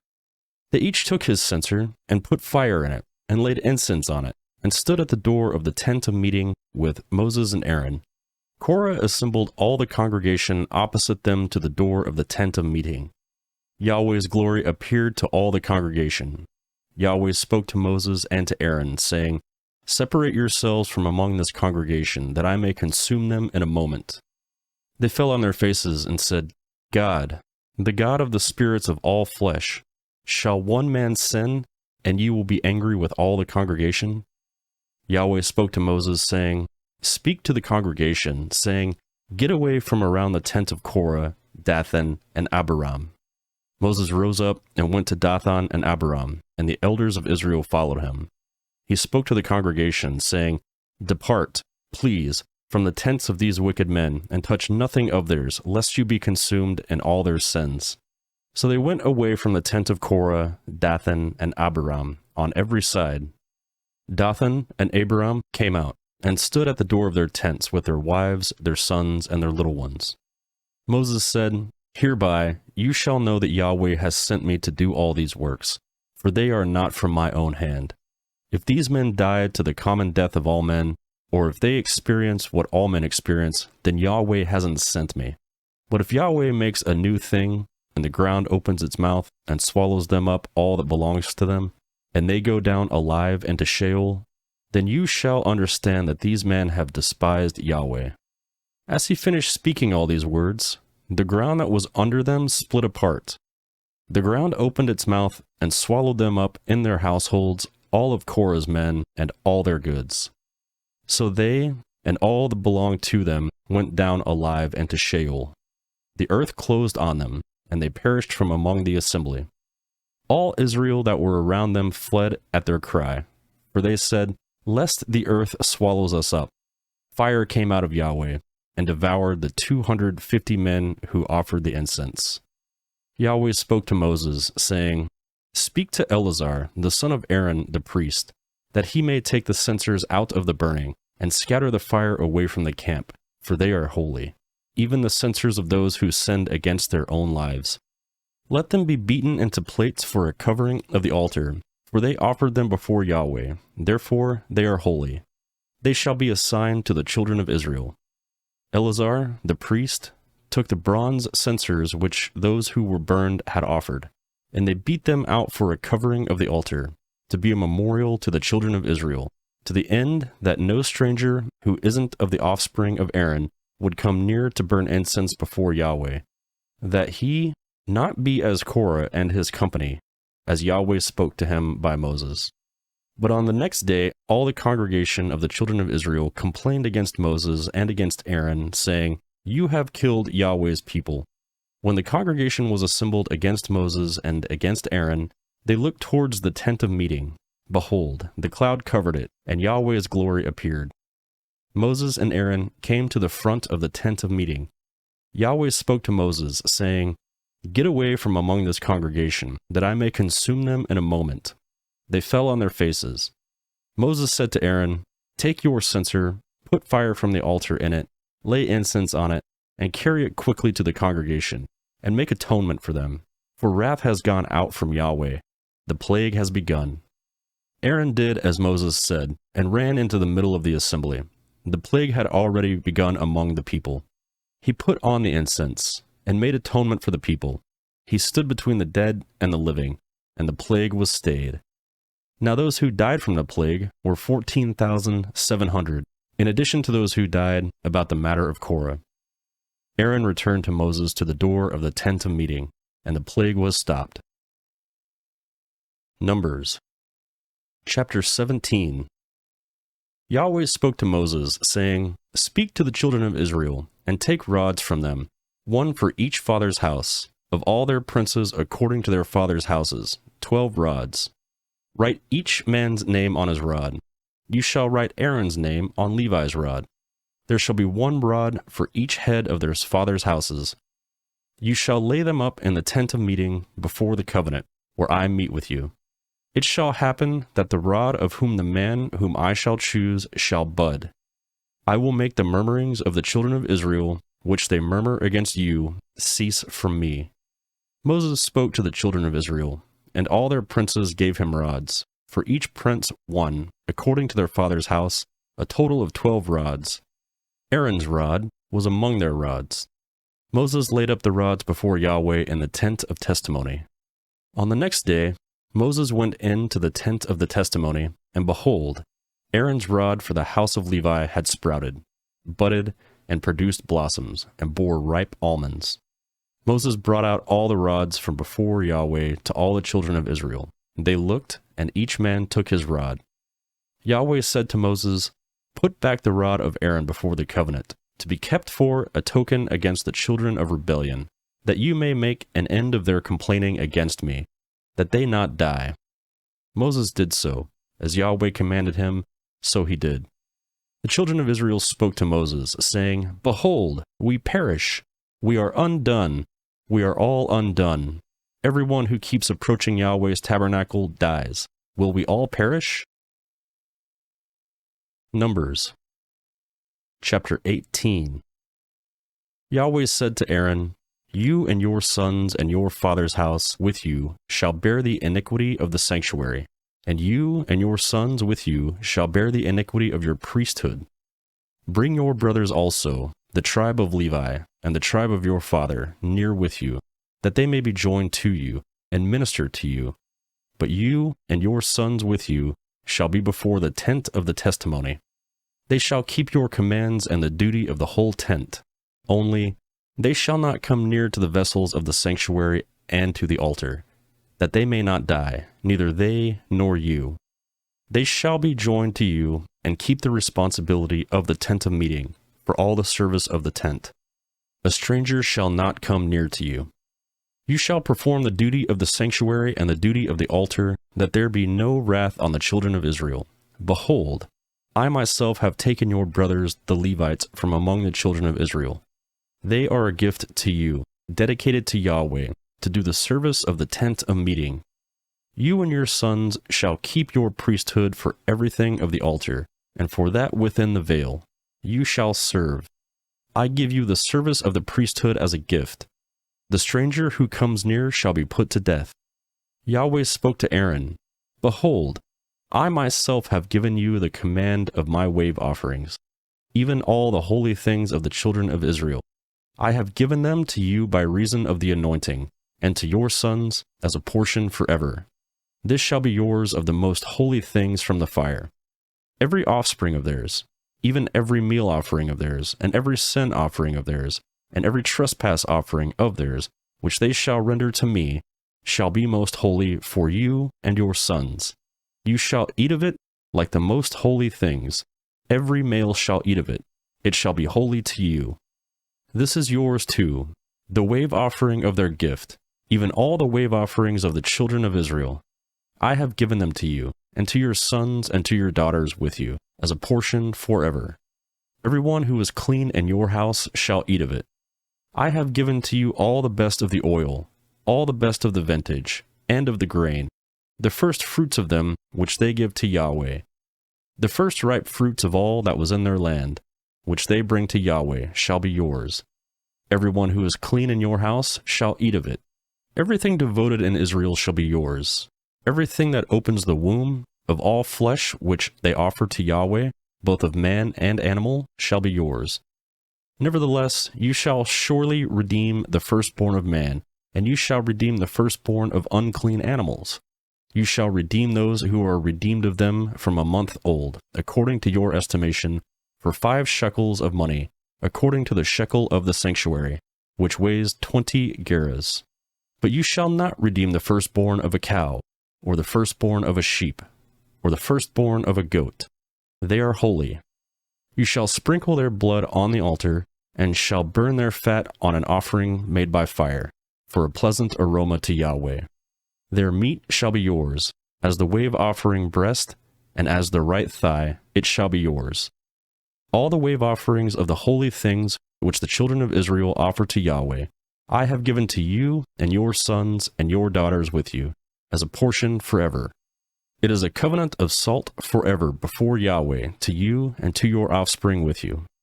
Yahweh said to Aaron, You shall have no inheritance in their land, neither shall you have any portion among them. I am your portion and your inheritance among the children of Israel. To the children of Levi, behold, I have given all the tithe in Israel for an inheritance in return for their service which they serve, even the service of the tent of meeting. Henceforth, the children of Israel shall not come near the tent of meeting, lest they bear sin and die. But the Levites shall do the service of the tent of meeting, and they shall bear their iniquity. It shall be a statute forever throughout your generations. Among the children of Israel they shall have no inheritance. For the tithe of the children of Israel, which they offer as a wave offering to Yahweh, I have given to the Levites for an inheritance. Therefore, I say to them, among the children of Israel, they shall have no inheritance. Yahweh spoke to Moses, saying, Moreover, when you take of the children of Israel the tithe which I have given to you from them for your inheritance, then you shall offer up a wave offering of it for Yahweh, a tithe of the tithe. Your wave offering shall be credited to you, as though it were the grain of the threshing floor, and as the fullness of the winepress. Thus you also shall offer a wave offering to Yahweh of all your tithes, which you receive from the children of Israel. And of it you shall give Yahweh's wave offering to Aaron the priest. Out of all your gifts you shall offer every wave offering to Yahweh, all the best of its parts, even the holy part of it. Therefore you shall tell them, when you heave its best from it, then it shall be credited to the Levites as the increase of the threshing floor, and as the increase of the winepress. You may eat it anywhere, you and your households, for it is your reward in return for your service in the tent of meeting. You shall bear no sin by reason of it. When you have heaved from its best, you shall not profane the holy things of the children of Israel, that you not die. Numbers Chapter 19. Yahweh spoke to Moses and to Aaron, saying, This is the statute of the law which Yahweh has commanded. Tell the children of Israel to bring you a red heifer without spot, in which is no defect, and which was never yoked. You shall give her to Eleazar the priest, and he shall bring her outside of the camp, and one shall kill her before his face. Eleazar the priest shall take some of the blood with his finger, and sprinkle her blood towards the front of the tent of meeting 7 times. One shall burn the heifer in his sight. Her skin, and her meat, and her blood, with her dung, shall he burn. The priest shall take cedar wood, hyssop, and scarlet, and cast it into the middle of the burning of the heifer. Then the priest shall wash his clothes, and he shall bathe his flesh in water, and afterwards he shall come into the camp, and the priest shall be unclean until evening. He who burns her shall wash his clothes in water, and bathe his flesh in water, and shall be unclean until evening. A man who is clean shall gather up the ashes of the heifer, and lay them up outside of the camp in a clean place. It shall be kept for the congregation of the children of Israel for use in water, for cleansing impurity, It is a sin offering. He who gathers the ashes of the heifer shall wash his clothes and be unclean until evening. It shall be to the children of Israel and to the stranger who lives as a foreigner among them a statute forever. He who touches the dead body of any man shall be unclean 7 days. He shall purify himself with water on the 3rd day, and on the 7th day he shall be clean. But if he doesn't purify himself the 3rd day, then the 7th day he shall not be clean. Whoever touches a dead person, the body of a man who has died, and doesn't purify himself, defiles Yahweh's tabernacle, and that soul shall be cut off from Israel, because the water for impurity was not sprinkled on him. He shall be unclean. His uncleanliness is yet on him. This is the law when a man dies in a tent. Everyone who comes into the tent, and everyone who is in the tent, shall be unclean 7 days. Every open vessel, which has no covering bound on it, is unclean. Whoever in the open field touches one man who is slain with a sword, or a dead body, or a bone of a man, or a grave, shall be unclean 7 days. For the unclean, they shall take of the ashes of the burning of the sin offering, and running water shall be poured on them in a vessel. A clean person shall take hyssop, dip it in the water, and sprinkle it on the tent, on all the vessels, on the persons who were there, and on him who touched the bone, or the slain, or the dead, or the grave. The clean person shall sprinkle on the unclean on the 3rd day, and on the 7th day. On the 7th day he shall purify him. He shall wash his clothes and bathe himself in water, and shall be clean at evening. But the man who shall be unclean, and shall not purify himself, that soul shall be cut off from among the assembly, because he has defiled the sanctuary of Yahweh. The water for impurity has not been sprinkled on him. He is unclean. It shall be a perpetual statute to them. He who sprinkles the water for impurity shall wash his clothes, and he who touches the water for impurity shall be unclean until evening. Whatever the unclean person touches shall be unclean, and the soul that touches it shall be unclean until evening. Numbers Chapter 20. The children of Israel, even the whole congregation, came into the wilderness of Zin in the 1st month. The people stayed in Kadesh. Miriam died there and was buried there. There was no water for the congregation, and they assembled themselves together against Moses and against Aaron. The people quarreled with Moses, saying, "We wish that we had died when our brothers died before Yahweh.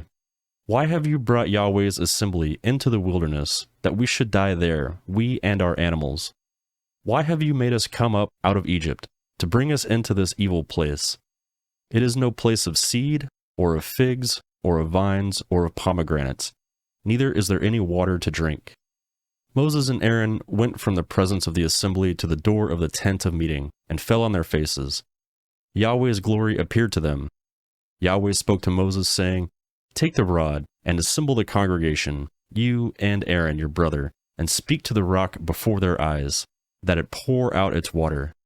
You shall bring water to them out of the rock. So you shall give the congregation and their livestock drink." Moses took the rod from before Yahweh, as he commanded him. Yahweh and Aaron gathered the assembly together before the rock, and he said to them, "Hear now, you rebels, shall we bring water out of this rock for you?" Moses lifted up his hand and struck the rock with his rod twice, and water came out abundantly. The congregation and their livestock drank. Yahweh said to Moses and Aaron, "Because you didn't believe in me, to sanctify me in the eyes of the children of Israel, therefore you shall not bring this assembly into the land which I have given them. These are the waters of Meribah, because the children of Israel strove with Yahweh, and he was sanctified in them." Moses sent messengers from Kadesh to the king of Edom, saying, "Your brother Israel says, you know all the travail that has happened to us, how our fathers went down into Egypt, and lived in Egypt for a long time.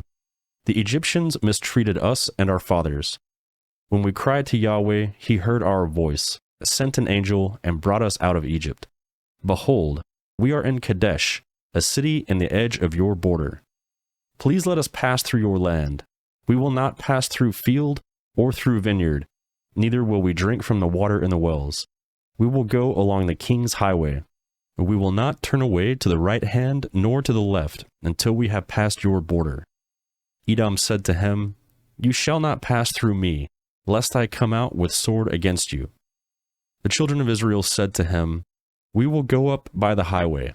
If we drink your water, I and my livestock, then I give its price. Only let me, without doing anything else, pass through on our feet. He said, You shall not pass through. Edom came out against him with many people, and with many a strong hand. Thus Edom refused to give Israel passage through his border, so Israel turned away from him. They traveled from Kadesh, and the children of Israel, even the whole congregation, came to Mount Hor. Yahweh spoke to Moses and Aaron in Mount Hor, by the border of the land of Edom, saying, Aaron shall be gathered to his people, for he shall not enter into the land which I have given to the children of Israel, because you rebelled against my word at the waters of Meribah. Take Aaron and Eleazar his son, and bring them up to Mount Hor, and strip Aaron of his garments, and put them on Eleazar his son. Aaron shall be gathered, and shall die there. Moses did as Yahweh commanded. They went up onto Mount Hor in the sight of all the congregation. Moses stripped Aaron of his garments, and put them on Eleazar his son. Aaron died there on the top of the mountain, and Moses and Eleazar came down from the mountain. When all the congregation saw that Aaron was dead, they wept for Aaron 30 days, even all the house of Israel. Numbers Chapter 21. The Canaanite, the king of Arad, who lived in the south, heard that Israel came by way of Atharim. He fought against Israel, and took some of them captive. Israel vowed a vow to Yahweh, and said, If you will indeed deliver this people into my hand, then I will utterly destroy their cities. Yahweh listened to the voice of Israel, and delivered up the Canaanites, and they utterly destroyed them and their cities. The name of the place was called Hormah. They traveled from Mount Hor by the way of the Red Sea, to go around the land of Edom. The soul of the people was very discouraged because of the journey. The people spoke against God and against Moses. Why have you brought us up out of Egypt to die in the wilderness? For there is no bread, there is no water, and our soul loathes this disgusting food. Yahweh sent venomous snakes amongst the people, and they bit the people. Many people of Israel died. The people came to Moses and said, We have sinned because we have spoken against Yahweh and against you. Pray to Yahweh that he may take the serpents away from us. Moses prayed for the people. Yahweh said to Moses, Make a venomous snake and set it on a pole. It shall happen that everyone who is bitten, when he sees it, shall live. Moses made a serpent of bronze and set it on a pole. If a serpent had bitten any man, when he looked at the serpent of bronze, he lived. The children of Israel traveled, and encamped in Oboth. They traveled from Oboth, and encamped in Ayabarim, in the wilderness which is before Moab, towards the sunrise. From there they traveled, and encamped in the valley of Zered. From there they traveled, and encamped on the other side of the Arnon, which is in the wilderness that comes out of the border of the Amorites. For the Arnon is the border of Moab, between Moab and the Amorites.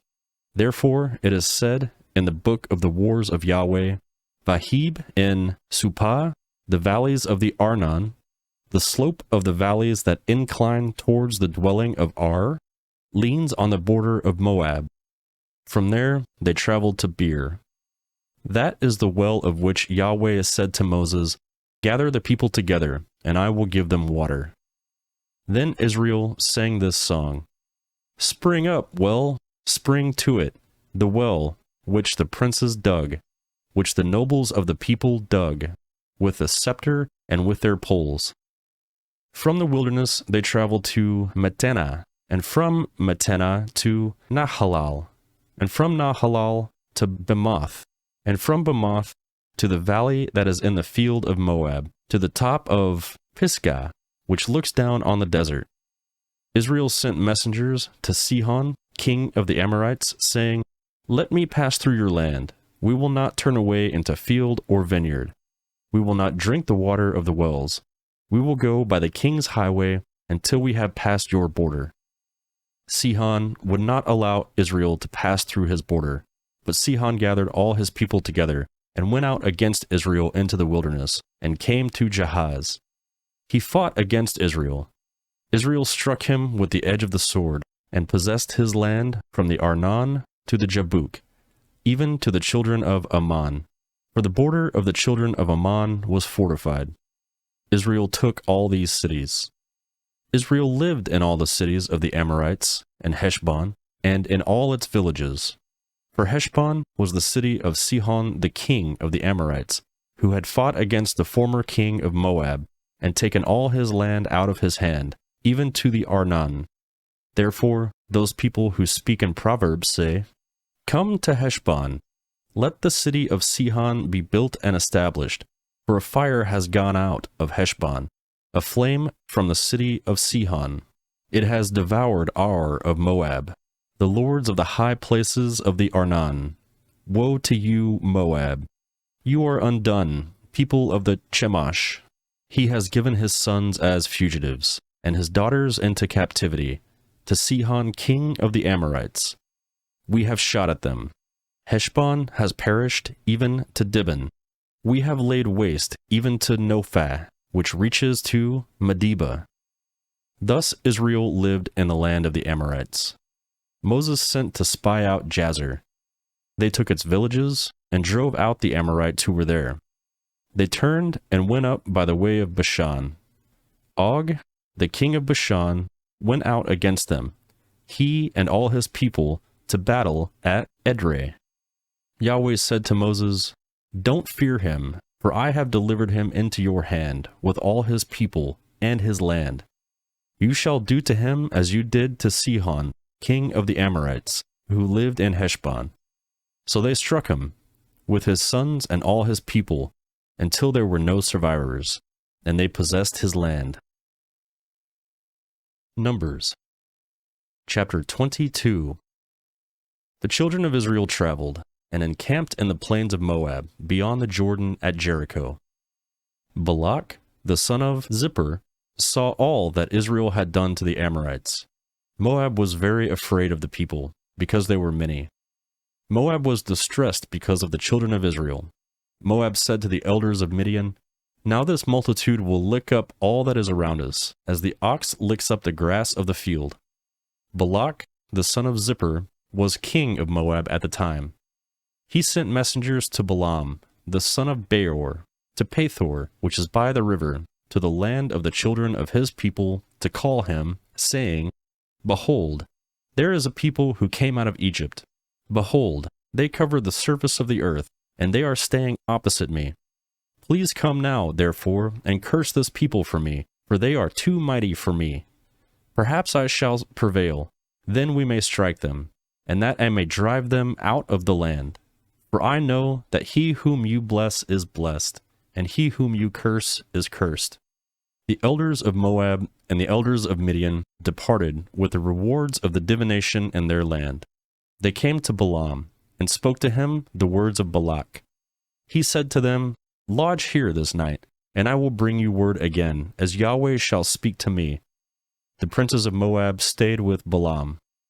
God came to Balaam and said, "Who are these men with you?" Balaam said to God, "Balak, the son of Zippor, king of Moab, he has said to me, Behold, the people that came out of Egypt covers the surface of the earth. Now come, curse them for me. Perhaps I shall be able to fight against them, and shall drive them out." God said to Balaam, "You shall not go with them. You shall not curse the people, for they are blessed." Balaam rose in the morning, and said to the princes of Balak, "Go to your land, for Yahweh refuses to permit me to go with you." The princes of Moab rose up, and they went to Balak, and said, "Balaam refuses to come with us." Balak again sent princes, more and more honorable than they. They came to Balaam, and said to him, "Balak, the son of Zippor, says, Please let nothing hinder you from coming to me, for I will promote you to very great honor, and whatever you say to me I will do. Please come, therefore, and curse this people for me."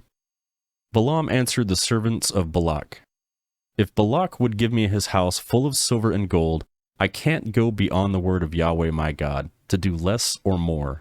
Now, therefore, please stay here tonight as well, that I may know what else Yahweh will speak to me. God came to Balaam that night, and said to him, If the men who have come to call you rise up, go with them, but only the word which I speak to you, that you shall do. Balaam rose up in the morning, and saddled his donkey, and went to the princes of Moab. God's anger burned because he went, and Yahweh's angel placed himself in the way as an adversary against him. Now he was riding on his donkey, and his 2 servants were with him. The donkey saw Yahweh's angel standing in the way, with his sword drawn in his hand, and the donkey turned out of its path, and went into the field. Balaam struck the donkey, to turn her into the path. Then Yahweh's angel stood in a narrow path between the vineyards, a wall being on this side, a wall being on that side. The donkey saw Yahweh's angel, and she thrust herself to the wall, and crushed Balaam's foot against the wall. He struck her again. Yahweh's angel went further, and stood in a narrow place, where there was no way to turn either to the right hand or to the left. The donkey saw Yahweh's angel, and she lay down under Balaam. Balaam's anger burned, and he struck the donkey with a staff. Yahweh opened the mouth of the donkey, and said to Balaam, What have I done to you, that you have struck me these 3 times? Balaam said to the donkey, Because you have mocked me. I wish there were a sword in my hand, for now I would have killed you. The donkey said to Balaam, Am I not your donkey, on which you have ridden all your life long until today? Was I ever in the habit of doing so to you? He said, No.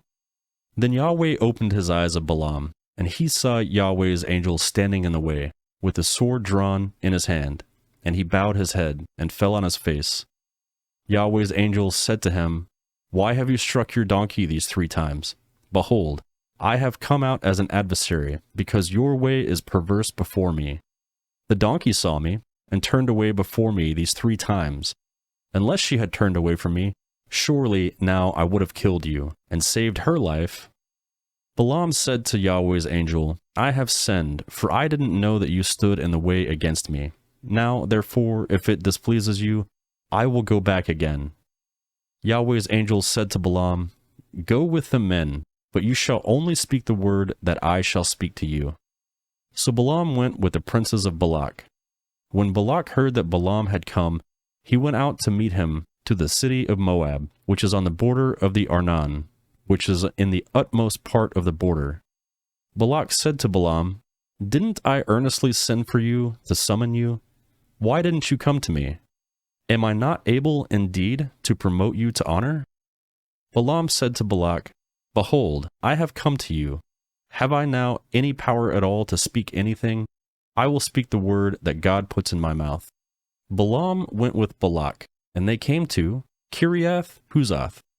Balak sacrificed cattle and sheep, and sent to Balaam, and to the princes who were with him.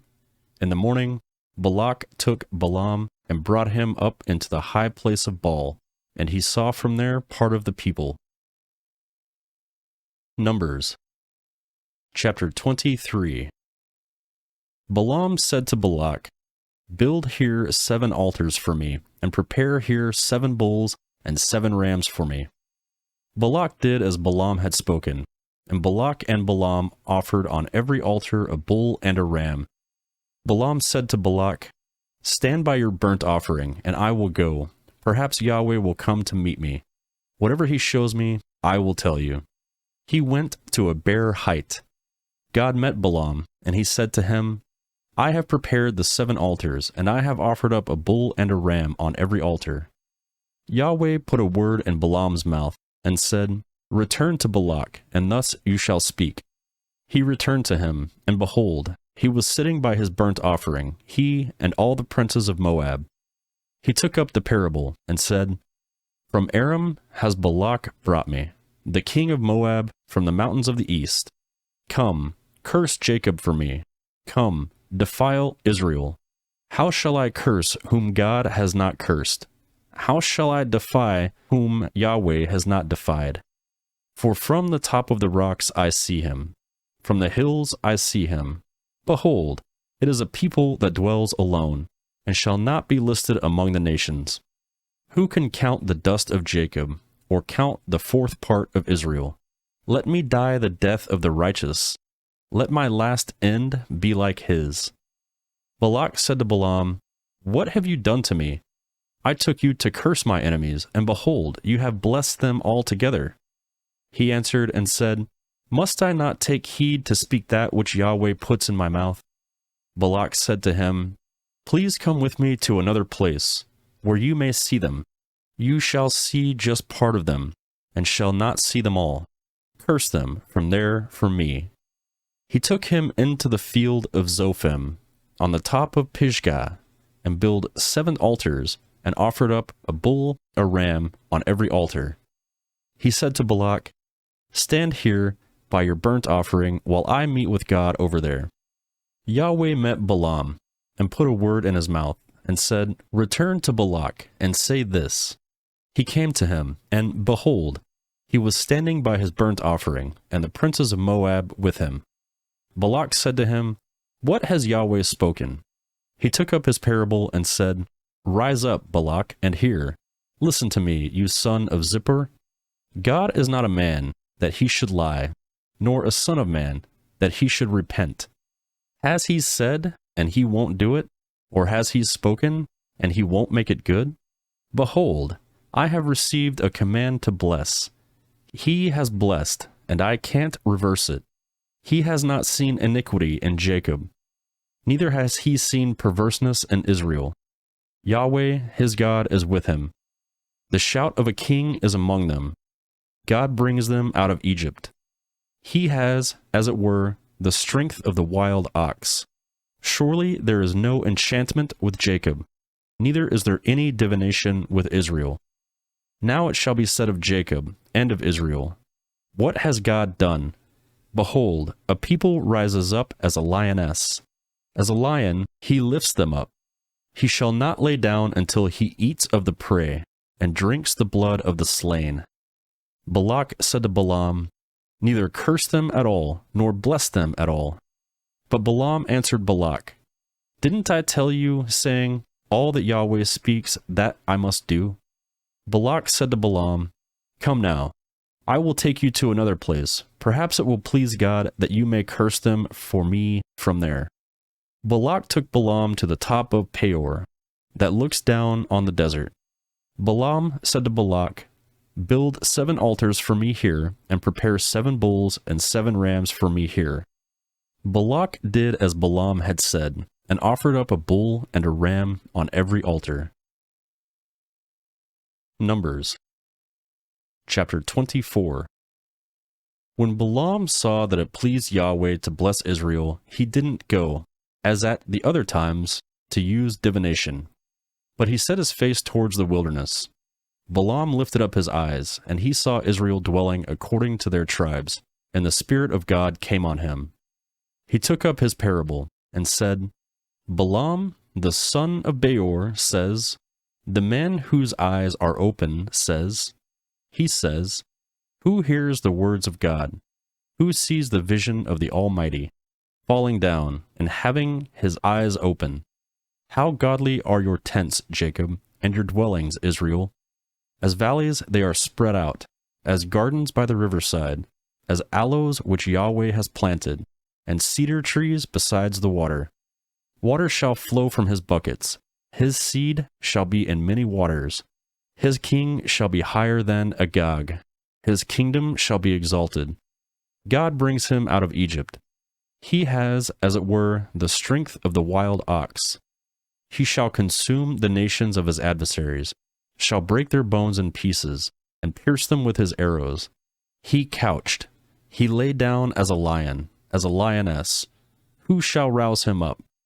Everyone who blesses you is blessed. Everyone who curses you is cursed. Balak's anger burned against Balaam, and he struck his hands together. Balak said to Balaam, I called you to curse my enemies, and behold, you have altogether blessed them these 3 times. Therefore, flee to your place now. I thought to promote you to great honor, but behold, Yahweh has kept you back from honor. Balaam said to Balak, Didn't I also tell your messengers whom you sent to me, saying, If Balak would give me his house full of silver and gold, I can't go beyond Yahweh's word, to do either good or bad for my own mind. I will say what Yahweh says. Now, behold, I go to my people. Come, I will inform you what this people shall do to your people in the latter days. He took up his parable and said, Balaam, the son of Beor, says, the man whose eyes are open says, he says, who hears the word of God, knows the knowledge of the Most High, and who sees the vision of the Almighty, falling down and having his eyes open. I see him, but not now. I see him, but not near. A star will come out of Jacob. A scepter will rise out of Israel, and shall strike through the corners of Moab, and crush all the sins of Seth. Edom shall be a possession. Seir, his enemy, also shall be a possession, while Israel does valiantly. Out of Jacob shall have one dominion, and shall destroy the remnant from the city. He looked at Amalek, and took up his parable, and said, Amalek was the first of the nations, but his latter end shall come to destruction. He looked at the Kenite, and took up his parable, and said, Your dwelling place is strong, your nest is set in the rock. Nevertheless, Cain shall be wasted, until Ashur carries you away captive. He took up his parable, and said, Alas, who shall live when God does this? But ships shall come from the coast of Kittim. They shall afflict Ashur, and shall afflict Eber. He also shall come to destruction. Balaam rose up, and went, and returned to his place, and Balak also went his way. Numbers, chapter 25. Israel stayed in Shittim, and the people began to play the prostitute with the daughters of Moab, for they called the people to the sacrifices of their God.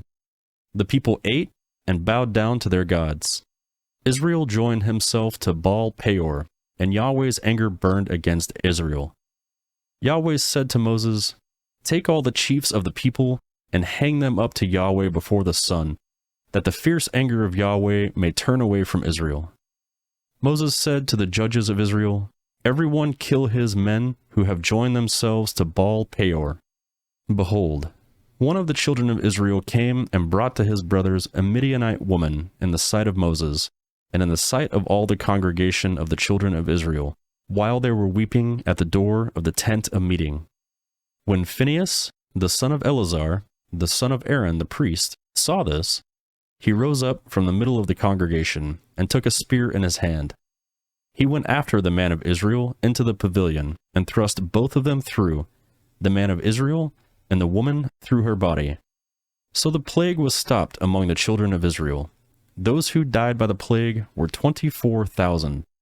Yahweh spoke to Moses, saying, Phinehas, the son of Eleazar, the son of Aaron the priest, has turned my wrath away from the children of Israel, in that he was jealous with my jealousy among them, so that I didn't consume the children of Israel in my jealousy.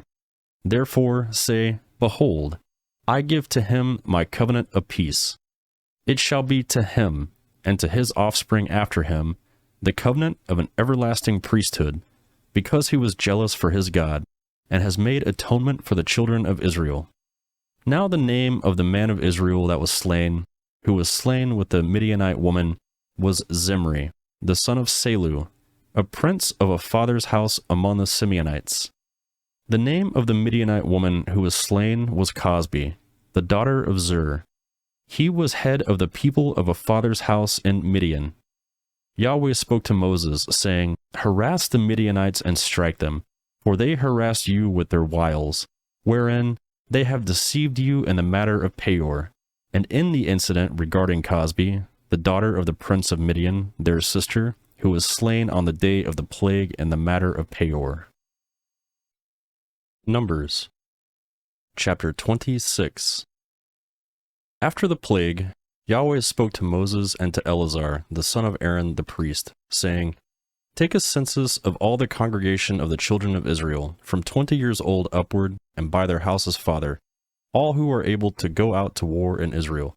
Moses and Eleazar the priest spoke with them in the plains of Moab by the Jordan at Jericho, saying, "Take a census from 20 years old and upward, as Yahweh commanded Moses and the children of Israel. These are those that came out of the land of Egypt.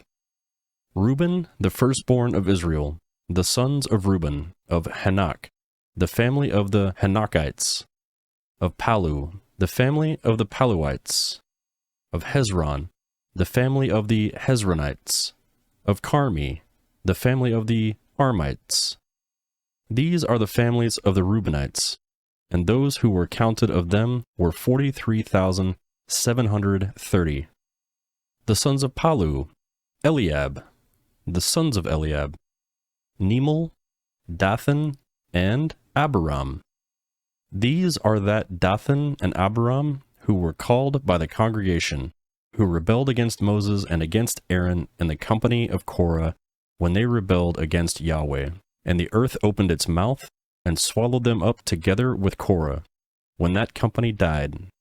At the time, the fire devoured 250 men, and they became a sign.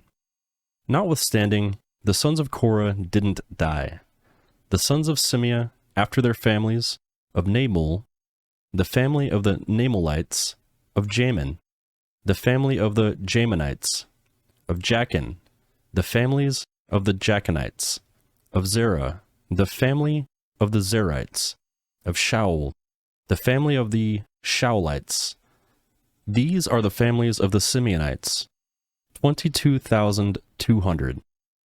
The sons of Gad, after their families, of Zephon, the family of the Zephonites, of Haggi, the family of the Haggiites, of Shuni, the family of the Shuniites, of Ozni, the family of the Ozanites, of Eri, the family of the Eriites, of Arod, the family of the Arodites, of Areli, the family of Areliites. These are the families of the sons of Gad, according to those who were counted of them, 40,500. The sons of Judah, Er and Onan. Er and Onan died in the lands of Canaan. The sons of Judah, after their families, were of Shelah, the families of the Shelianites, of Perez, the family of the Perezites, of Zerah, the family of the Zerites.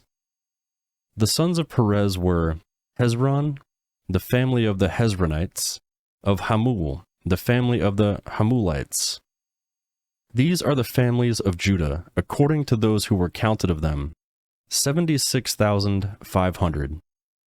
The sons of Issachar, after their families, of Tola, the family of the Tolites, of Puva, the family of the Punites, of Jashub, the family of the Jashubites, of Shimron, the family of the Shimronites. These are the families of Issachar, according to those who were counted of them, 64,300. The sons of Zebulun, after their families, of Sered, the family of the Seredites, of Elon, the families of the Elonites, of Jaleel, the family of the Jaleelites. These are the families of the Zebulunites, according to those who were counted of them, 60,500. The sons of Joseph, after their families, Manasseh and Ephraim. The sons of Manasseh, of Machir, the family of the Machirites, and Machir became the father of Gilead. Of Gilead, the families of the Gileadites.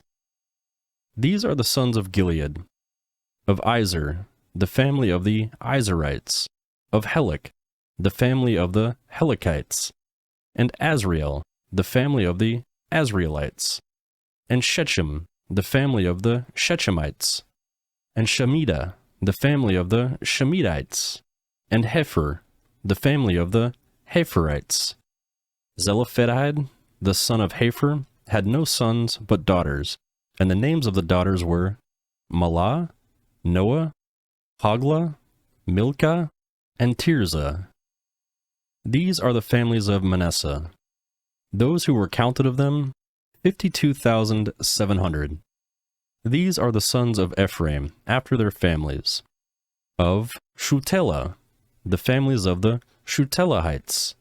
Of Becher, the family of the Becherites. Of Tehan, the family of the Tehanites. These are the sons of Shuthelah. Of Aaron, the family of the Aaronites. These are the families of the sons of Ephraim, according to those who were counted of them, 32,500. These are the sons of Joseph after their families. The sons of Benjamin after their families. Of Bela, the family of the Belites. Of Ashbel, the family of the Ashbelites. Of Ephraim, the family of the Ephraimites. Of Shaphupham, the family of the Shaphuphamites. Of Huppam, the family of the Huppamites. The sons of Bela were Ard and Naaman, the family of the Ardites, and of Naaman, the family of the Naamites. These are the sons of Benjamin after their families, and those who were counted of them were 45,600. These are the sons of Dan after their families. Of Shuham, the families of the Shuhamites. These are the families of Dan after their families. All the families of the Shuhamites, according to those who were counted of them, 64,400. The sons of Asher after their families. Of Imnah, the family of the Imnites. Of Ishvi, the family of the Ishvites. Of Beriah, the family of the Berites. Of the sons of Beriah, of Heber, the family of the Heberites. Of Malchiel, the family of the Malchiites. The name of the daughter of Asher was Sarah. These are the families of the sons of Asher, according to those who were counted of them, 53,400. The sons of Naphtali and their families. Of Jazeel, the family of the Jazeelites. Of Guni, the family of the Gunites. Of Jezer, the family of the Jezerites. Of Shillem, the family of the Shillemites. These are the families of Naphtali according to their families, and those who were counted of them were 45,400. These are those who were counted of the children of Israel, 601,730. Yahweh spoke to Moses, saying, "To these the land shall be divided for an inheritance according to the number of names. To the more you shall give the more inheritance, to the fewer you shall give the less inheritance. To everyone according to those who were counted of him shall his inheritance be given. Notwithstanding, the land shall be divided by lot. According to the names of the tribes of their fathers, they shall inherit. According to the lot shall their inheritance be divided between the more and the fewer. These are those who were counted of the Levites after their families. Of Gershon, the family of Gershonites. Of Kohath, the family of the Kohathites. Of Merari, the family of the Merariites. These are the families of Levi. The family of Libnites. The family of the Hebronites. The family of the Mahlites. The family of the Mushites. The family of the Korahites. Korah became the father of Amram. The name of Amram's wife was Jochebed, the daughter of Levi, who was born to Levi in Egypt. She bore to Amram, Aaron, and Moses, and Miriam their sister. To Aaron were born Nadab and Abihu, Eleazar, and Ithamar. Nadab and Abihu died when they offered strange fire before Yahweh. Those who were counted of them were 23,000, every male from a month old and upward, for they were not counted among the children of Israel, because there was no inheritance given them among the children of Israel. These are those who were counted by Moses and Eleazar the priest, who counted the children of Israel in the plains of Moab by the Jordan at Jericho. But among these, there was not a man of them who were counted by Moses and Aaron the priest, who counted the children of Israel in the wilderness of Sinai. For Yahweh had said of them, "They shall surely die in the wilderness." There was not a man left of them, except Caleb the son of Jephunneh, and Joshua the son of Nun, Numbers, chapter 27. Then the daughters of Zelophehad, the son of Heper, the son of Gilead, the son of Machir, the son of Manasseh, of the families of Manasseh, the son of Joseph, came near. These are the names of his daughters: Mahlah, Noah, Hoglah, Milcah, and Tirzah. They stood before Moses, before Eleazar the priest, and before the princes and all the congregation at the door of the tent of meeting, saying, Our fathers died in the wilderness. He was not among the company of those who gathered themselves together against Yahweh and the company of Korah, but he died in his own sin. He had no sons. Why should the name of our father be taken away from among his family because he had no son? Give to us a possession among the brothers of our father. Moses brought their case before Yahweh. Yahweh spoke to Moses, saying, The daughters of Zelophehad spoke right. You shall surely give them a possession of an inheritance among their father's brothers. You shall cause the inheritance of their father to pass to them. You shall speak to the children of Israel, saying, If a man dies and he has no son, then you shall cause his inheritance to pass to his daughter. If he has no daughter, then you shall give his inheritance to his brothers. If he has no brothers, then you shall give his inheritance to his father's brothers. If his father has no brothers, then you shall give his inheritance to his kinsman, who is next to him of his family, and he shall possess it. This shall be a statute and ordinance for the children of Israel, as Yahweh commanded Moses. Yahweh said to Moses, Go up into this mountain of Abarim, and see the land which I have given the children of Israel. When you have seen it, you shall also be gathered to your people, as Aaron your brother was gathered, because in the strife of the congregation you rebelled against my word in the wilderness of Zin, to honor me as holy at the waters before their eyes. These are the waters of Meribah, of Kadesh, in the wilderness of Zin. Moses spoke to Yahweh, saying, Let Yahweh, the God of the spirits of all the flesh, appoint a man over the congregation, who may go out before them, and who may come in before them, and who may lead them out, and who may bring them in, that the congregation of Yahweh may not be a sheep which has no shepherd. Yahweh said to Moses, Take Joshua, the son of Nun, a man in whom is the Spirit, and lay your hand on him. Set before Eleazar the priest, and before all the congregation, and commission him in their sight. You shall give authority to him, all that the congregation of the children of Israel may obey. He shall stand before Eleazar the priest, who shall inquire for him by the judgment of the Urim before Yahweh. At his word they shall go out, and at his word they shall come in, both he and all the children of Israel with him, even all the congregation. Moses did as Yahweh commanded him. He took Joshua and set him before Eleazar the priest, and before all the congregation. He laid his hands on him and commissioned him, as Yahweh spoke by Moses. Numbers, chapter 28. Yahweh spoke to Moses, saying, Command the children of Israel and tell them, See that you present my offering, my food for my offerings made by fire, as a pleasant aroma to me, in their due season. You shall tell them, This is the offering made by fire which you shall offer to Yahweh, male lambs a year old without defect, 2 day by day, for a continual burnt offering. You shall offer the one lamb in the morning, and you shall offer the other lamb at evening, with 1/10 an ephah of fine flour for a meal offering, mixed with 1/4 part of a hin of beaten oil. It is a continual burnt offering, which shall be ordained in Mount Sinai for a pleasant aroma, an offering made by fire to Yahweh. Its drink offering shall be the 4th part of a hin for each lamb. You shall pour out a drink offering of strong drink to Yahweh in the holy place. The other lamb you shall offer at evening. As the meal offering of the morning, and its drink offering, you shall offer it, an offering made by fire, for a pleasant aroma to Yahweh. On the Sabbath day, you shall offer 2 male lambs a year old without defect, and 2/10 of an ephah of fine flour for a meal offering mixed with oil, and its drink offering.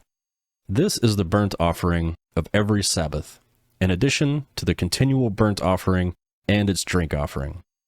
In the beginnings of your months, you shall offer a burnt offering to Yahweh, 2 young bulls, 1 ram, 7 male lambs a year old without defect, and 3/10 of an ephah of fine flour for a meal offering mixed with oil for each bull, and 2/10 parts of fine flour for a meal offering mixed with oil for the 1 ram, and 1/10 part of fine flour mixed with oil for a meal offering for every lamb, as a burnt offering of a pleasant aroma, an offering made by fire to Yahweh.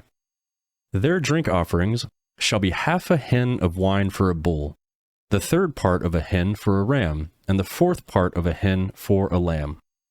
This is the burnt offering of every month throughout the months of the year. Also, 1 male goat for a sin offering to Yahweh shall be offered in addition to the continual burnt offering and its drink offering. In the 1st month, on the 14th day of the month, is Yahweh's Passover. On the 15th day of this month shall be a feast. Unleavened bread shall be eaten for 7 days. In the 1st day shall be a holy convocation. You shall do no regular work, but you shall offer an offering made by fire, a burnt offering to Yahweh. 2 young bulls, 1 ram, and 7 male lambs a year old. They shall be without defect. With their meal offering, fine flour mixed with oil. You shall offer 3/10 for a bull, and 2/10 for the ram. You shall offer 1/10 for every lamb of the 7 lambs, and 1 male goat for a sin offering, to make atonement for you. You shall offer these in addition to the burnt offering of the morning, which is for a continual burnt offering. In this way you shall offer daily, for 7 days, the food of the offering made by fire of a pleasant aroma to Yahweh. It shall be offered in addition to the continual burnt offering and its drink offering. On the 7th day you shall have a holy convocation. You shall do no regular work. Also, in the day of the first fruits, when you offer a new meal offering to Yahweh in your feast of weeks, you shall have a holy convocation. You shall do no regular work, but you shall offer a burnt offering for a pleasant aroma to Yahweh.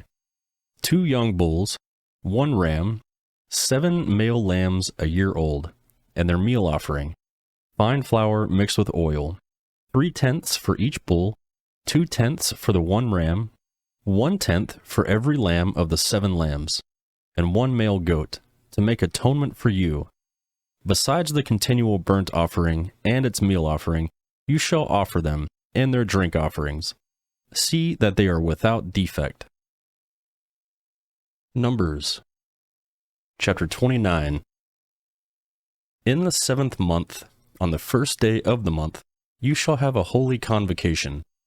You shall do no regular work. It is the day of blowing of trumpets to you. You shall offer a burnt offering for a pleasant aroma to Yahweh. 1 young bull, 1 ram, 7 male lambs a year old without defect, and their meal offering, fine flour mixed with oil. 3/10 for the bull, 2/10 for the ram, and 1/10 for every lamb of the 7 lambs, and 1 male goat for a sin offering, to make atonement for you, in addition to the burnt offering of the new moon with its meal offering, and the continual burnt offering with its meal offering, and their drink offerings, according to their ordinance, for a pleasant aroma, an offering made by fire to Yahweh. On the 10th day of this 7th month, you shall have a holy convocation. You shall afflict your souls. You shall do no kind of work, but you shall offer a burnt offering to Yahweh for a pleasant aroma. 1 young bull, 1 ram, 7 male lambs a year old, all without defect, and their meal offering, fine flour mixed with oil. 3/10 for the bull, 2/10 for the 1 ram, 1/10 for every lamb of the 7 lambs, 1 male goat for a sin offering, in addition to the sin offering of atonement, and the continual burnt offering, and its meal offering, and their drink offerings. On the 15th day of the 7th month, you shall have a holy convocation. You shall do no regular work. You shall keep a fast to Yahweh 7 days. You shall offer a burnt offering, an offering made by fire, of a pleasant aroma to Yahweh, 13 young bulls, 2 rams, 14 male lambs a year old, all without defect, and their meal offering, fine flour mixed with oil, 3/10 for every bull of the 13 bulls, 2/10 for each ram of the 2 rams, and 1/10 for every lamb of the 14 lambs, and 1 male goat for a sin offering, in addition to the continual burnt offerings, its meal offering, and its drink offering. On the second day, you shall offer 12 young bulls, 2 rams, and 14 male lambs a year old without defect, and their meal offering, and their drink offerings for the bulls, for the rams, and for the lambs, according to their number, after the ordinance, and 1 male goat for a sin offering, in addition to the continual burnt offering, with its meal offering, and their drink offerings. On the third day, 11 bulls, 2 rams, 14 male lambs a year old without defect, and their meal offering, and their drink offerings for the bulls, for the rams, for the lambs, according to their number, after the ordinance, and 1 male goat for a sin offering, in addition to the continual burnt offering, and its meal offering, and its drink offering. On the fourth day, 10 bulls, 2 rams, 14 male lambs a year old without defect, their meal offering and their drink offerings for the bulls, for the rams, and for the lambs, according to their number after the ordinance, and 1 male goat for a sin offering, in addition to the continual burnt offering, its meal offering, and its drink offering. On the fifth day, 9 bulls, 2 rams, 14 male lambs a year old without defect, and their meal offerings and their drink offerings for the bulls, for the rams, and for the lambs, according to their number, after the ordinance, and 1 male goat for a sin offering, in addition to the continual burnt offering, and its meal offering, and its drink offering. On the sixth day, 8 bulls, 2 rams, 14 male lambs a year old without defect, and their meal offering, and their drink offerings for the bulls, the rams, and for the lambs, according to their number, after the ordinance, and 1 male goat for a sin offering, in addition to the continual burnt offering, its meal offering, and the drink offerings of it. On the seventh day, 7 bulls, 2 rams, 14 male lambs a year old without defect, and their meal offering, and their drink offerings for the bulls, for the rams, and for the lambs, according to their number, after the ordinance, and 1 male goat for a sin offering, in addition to the continual burnt offering, its meal offering, and its drink offering. On the 8th day, you shall have a solemn assembly. You shall do no regular work, but you shall offer a burnt offering, an offering made by fire, a pleasant aroma to Yahweh. 1 bull, 1 ram, 7 male lambs a year old without defect, their meal offering, and their drink offerings for the bull, and for the ram, and for the lambs, shall be according to their number, after the ordinance, and 1 male goat for a sin offering, in addition to the continual burnt offering, and its meal offering, and its drink offering. You shall offer these to Yahweh in your feasts, in addition to your vows and your free will offerings, for your burnt offerings, your meal offerings, your drink offerings, and your peace offerings. Moses told the children of Israel according to all that Yahweh commanded Moses. Numbers Chapter 30. Moses spoke to the heads of the tribes of the children of Israel, saying, This is the thing which Yahweh has commanded. When a man vows a vow to Yahweh, or swears an oath to bind his soul with a bond, he shall not break his word. He shall do according to all that proceeds out of his mouth. Also, when a woman vows a vow to Yahweh and binds herself by a pledge, being in her father's house in her youth, and her father hears her vow and her pledge with which she has bound her soul, and her father says nothing to her, then all her vows shall stand, and every pledge with which she has bound her soul shall stand. But if her father forbids her in the day that he hears, none of her vows or pledges with which she has bound her soul shall stand. Yahweh will forgive her, because her father has forbidden her.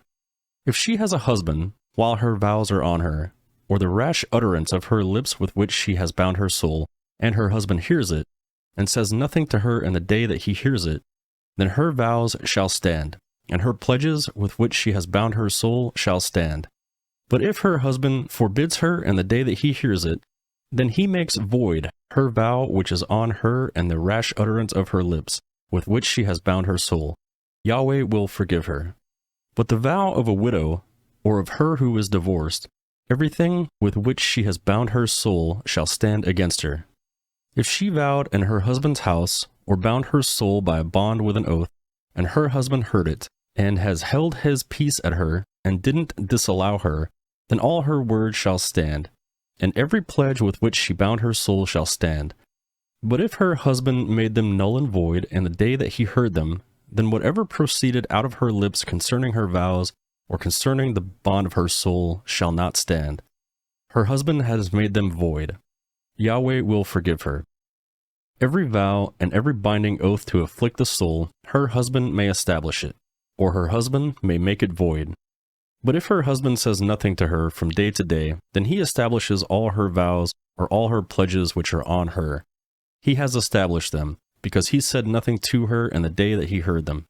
But if he makes them null and void after he has heard them, then he shall bear her iniquity. These are the statutes which Yahweh commanded Moses, between a man and his wife, between a father and a daughter, being in her youth in her father's house. Numbers Chapter 31. Yahweh spoke to Moses, saying, Avenge the children of Israel on the Midianites. Afterward you shall be gathered to your people. Moses spoke to the people, saying, Arm men from among you for war, that they may go out against Midian, to execute Yahweh's vengeance on Midian. You shall send 1,000 out of every tribe throughout all the tribes of Israel to war. So there were delivered, out of the thousands of Israel, 1,000 from every tribe, 12,000 armed for war. Moses sent them out, 1,000 of every tribe, to the war with Phinehas, the son of Eleazar the priest, to the war with the vessels of the sanctuary and the trumpets for the alarm in his hand.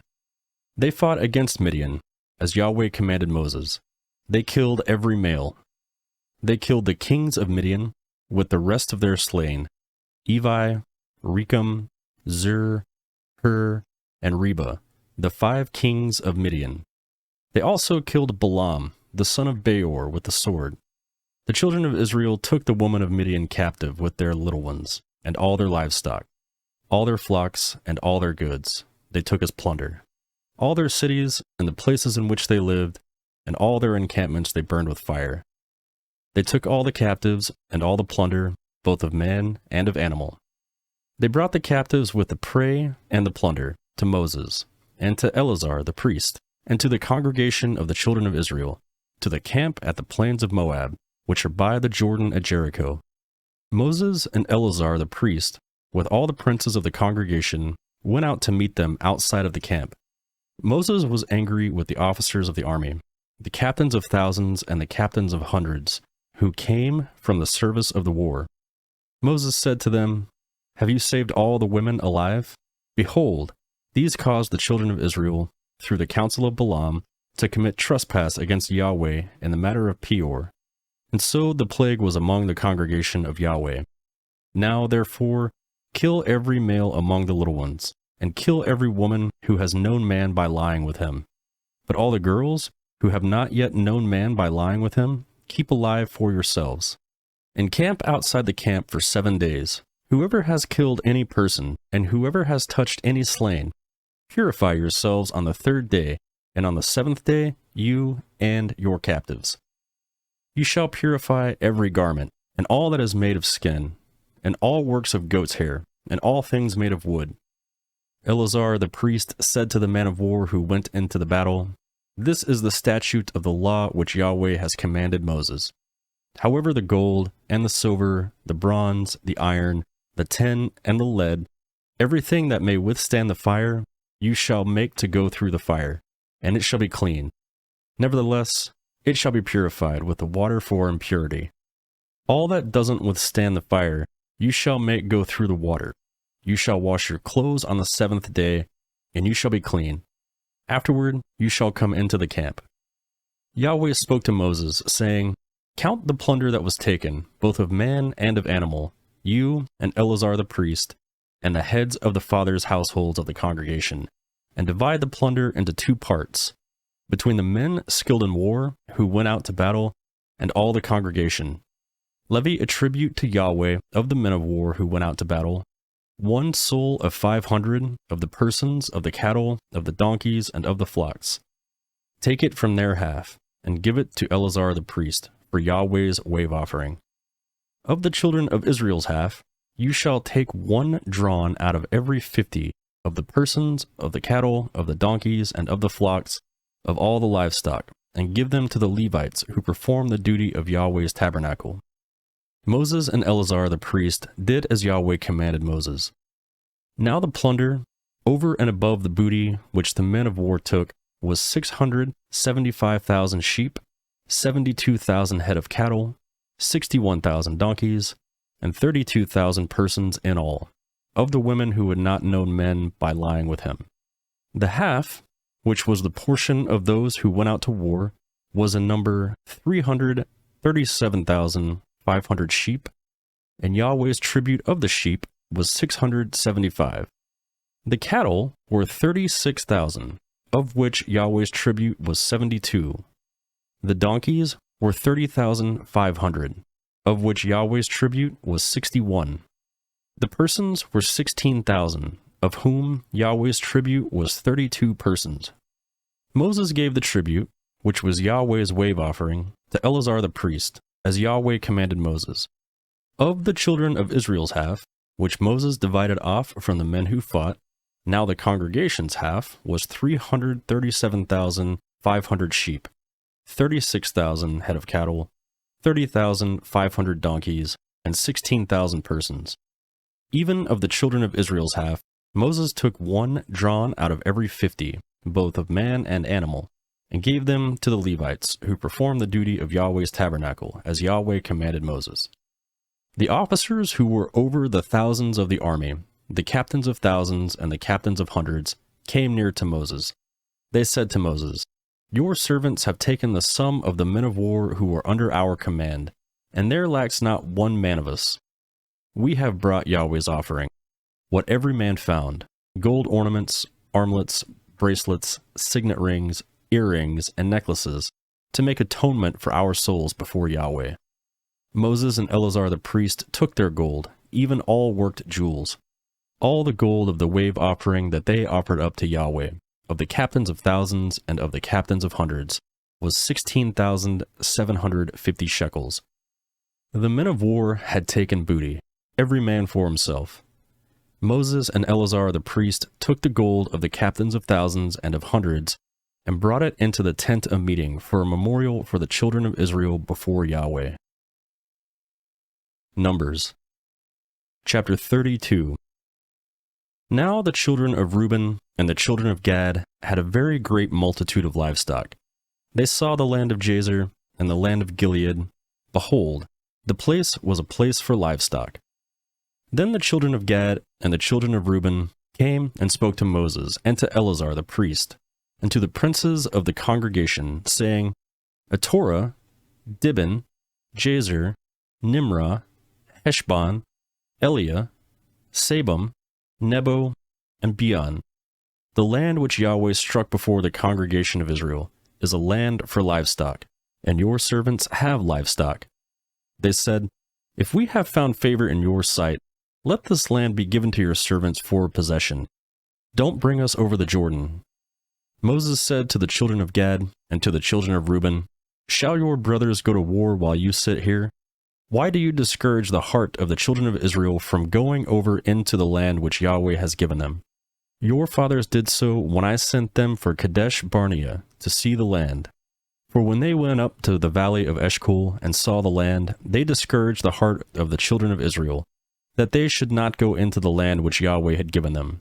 Yahweh's anger burned in the day, and he swore, saying, Surely none of the men who came up out of Egypt, from 20 years old and upward, shall see the land which I swore to Abraham, to Isaac, and to Jacob, because they have not wholly followed me, except Caleb, the son of Jephunneh the Kenizzite, and Joshua, the son of Nun, because they have followed Yahweh completely. Yahweh's anger burned against Israel, and he made them wander back and forth in the wilderness 40 years, until all the generation who had done evil in Yahweh's sight was consumed. Behold, you have risen up in your father's place, an increase of sinful men, to increase the fierce anger of Yahweh towards Israel. For if you turn away from after him, he will yet again leave them in the wilderness, and you will destroy all these people. They came near to him, and said, We will build sheepfolds here for our livestock, and cities for our little ones, but we ourselves will be ready armed to go before the children of Israel until we have brought them to their place. Our little ones shall dwell in the fortified cities because of the inhabitants of the land. We will not return to our houses until the children of Israel have all received their inheritance, for we will not inherit them on the other side of the Jordan and beyond, because our inheritance has come to us on this side of the Jordan eastward. Moses said to them, If you are willing to do this thing, if you will arm yourselves and go before Yahweh to the war, and every one of your armed men will pass over the Jordan before Yahweh until he has driven out our enemies from before him, and the land is subdued before Yahweh, then afterward you shall return, and be clear of obligation to Yahweh and to Israel. Then this land shall be your possession before Yahweh. But if you will not do so, behold, you have sinned against Yahweh, and be sure your sin will find you out. Build cities for your little ones, and folds for your sheep, and do that which has proceeded out of your mouth. The children of Gad and the children of Reuben spoke to Moses, saying, Your servant will do as my Lord commands. Our little ones, our wives, our flocks, and all our livestock shall be there in the cities of Gilead. But your servant will pass over, every man who is armed for war, before Yahweh to battle, as my Lord says. So Moses commanded concerning them to Eleazar the priest, and to Joshua the son of Nun, and to the heads of the fathers' households of the tribes of the children of Israel.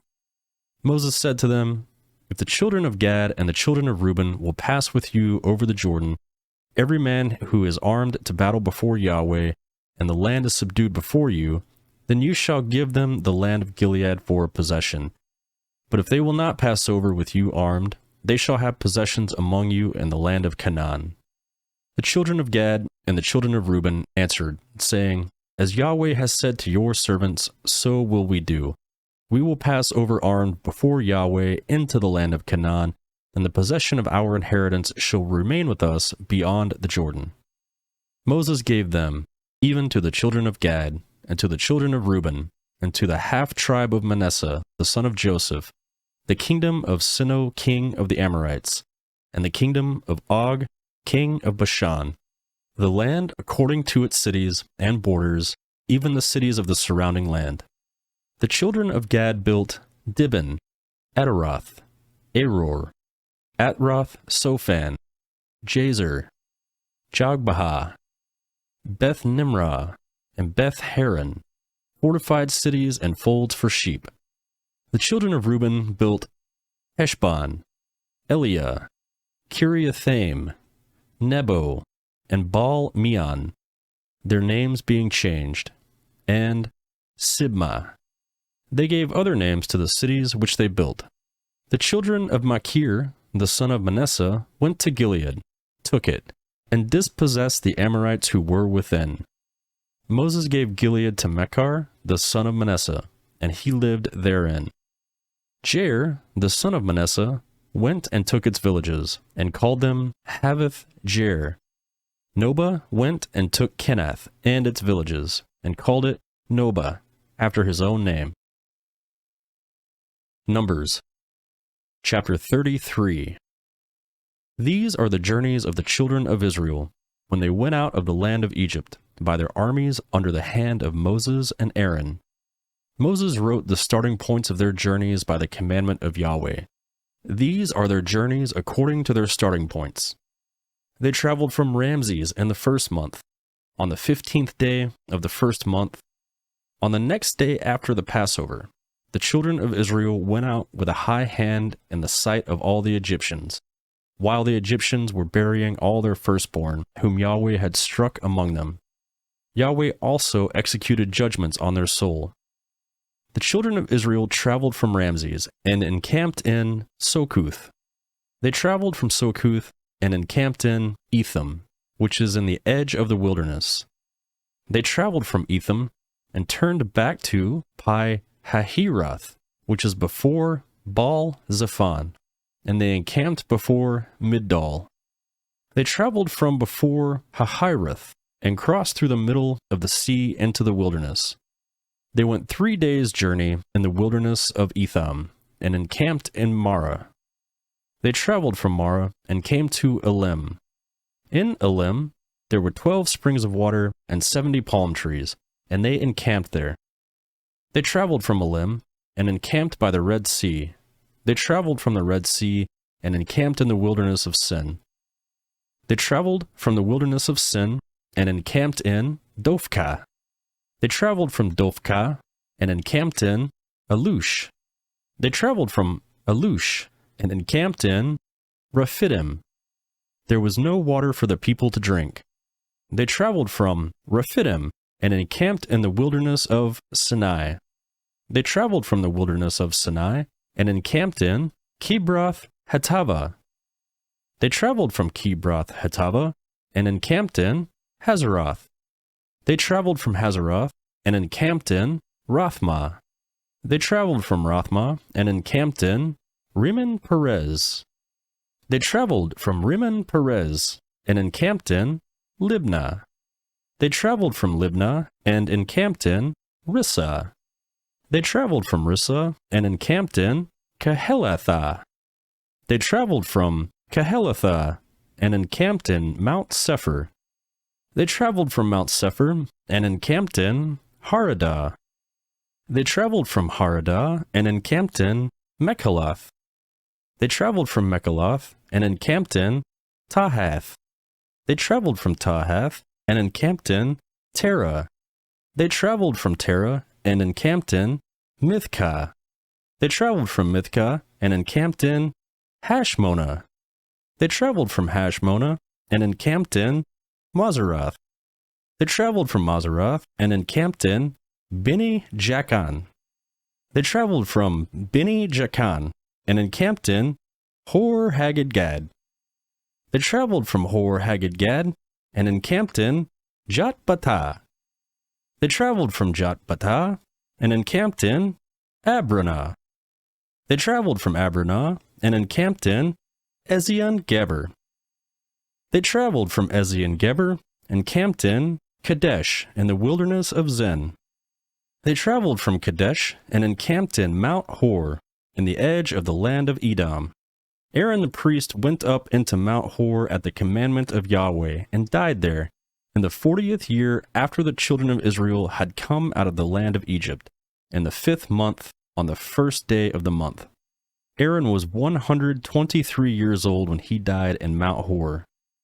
The Canaanite king of Arad, who lived in the south in the land of Canaan, heard of the coming of the children of Israel.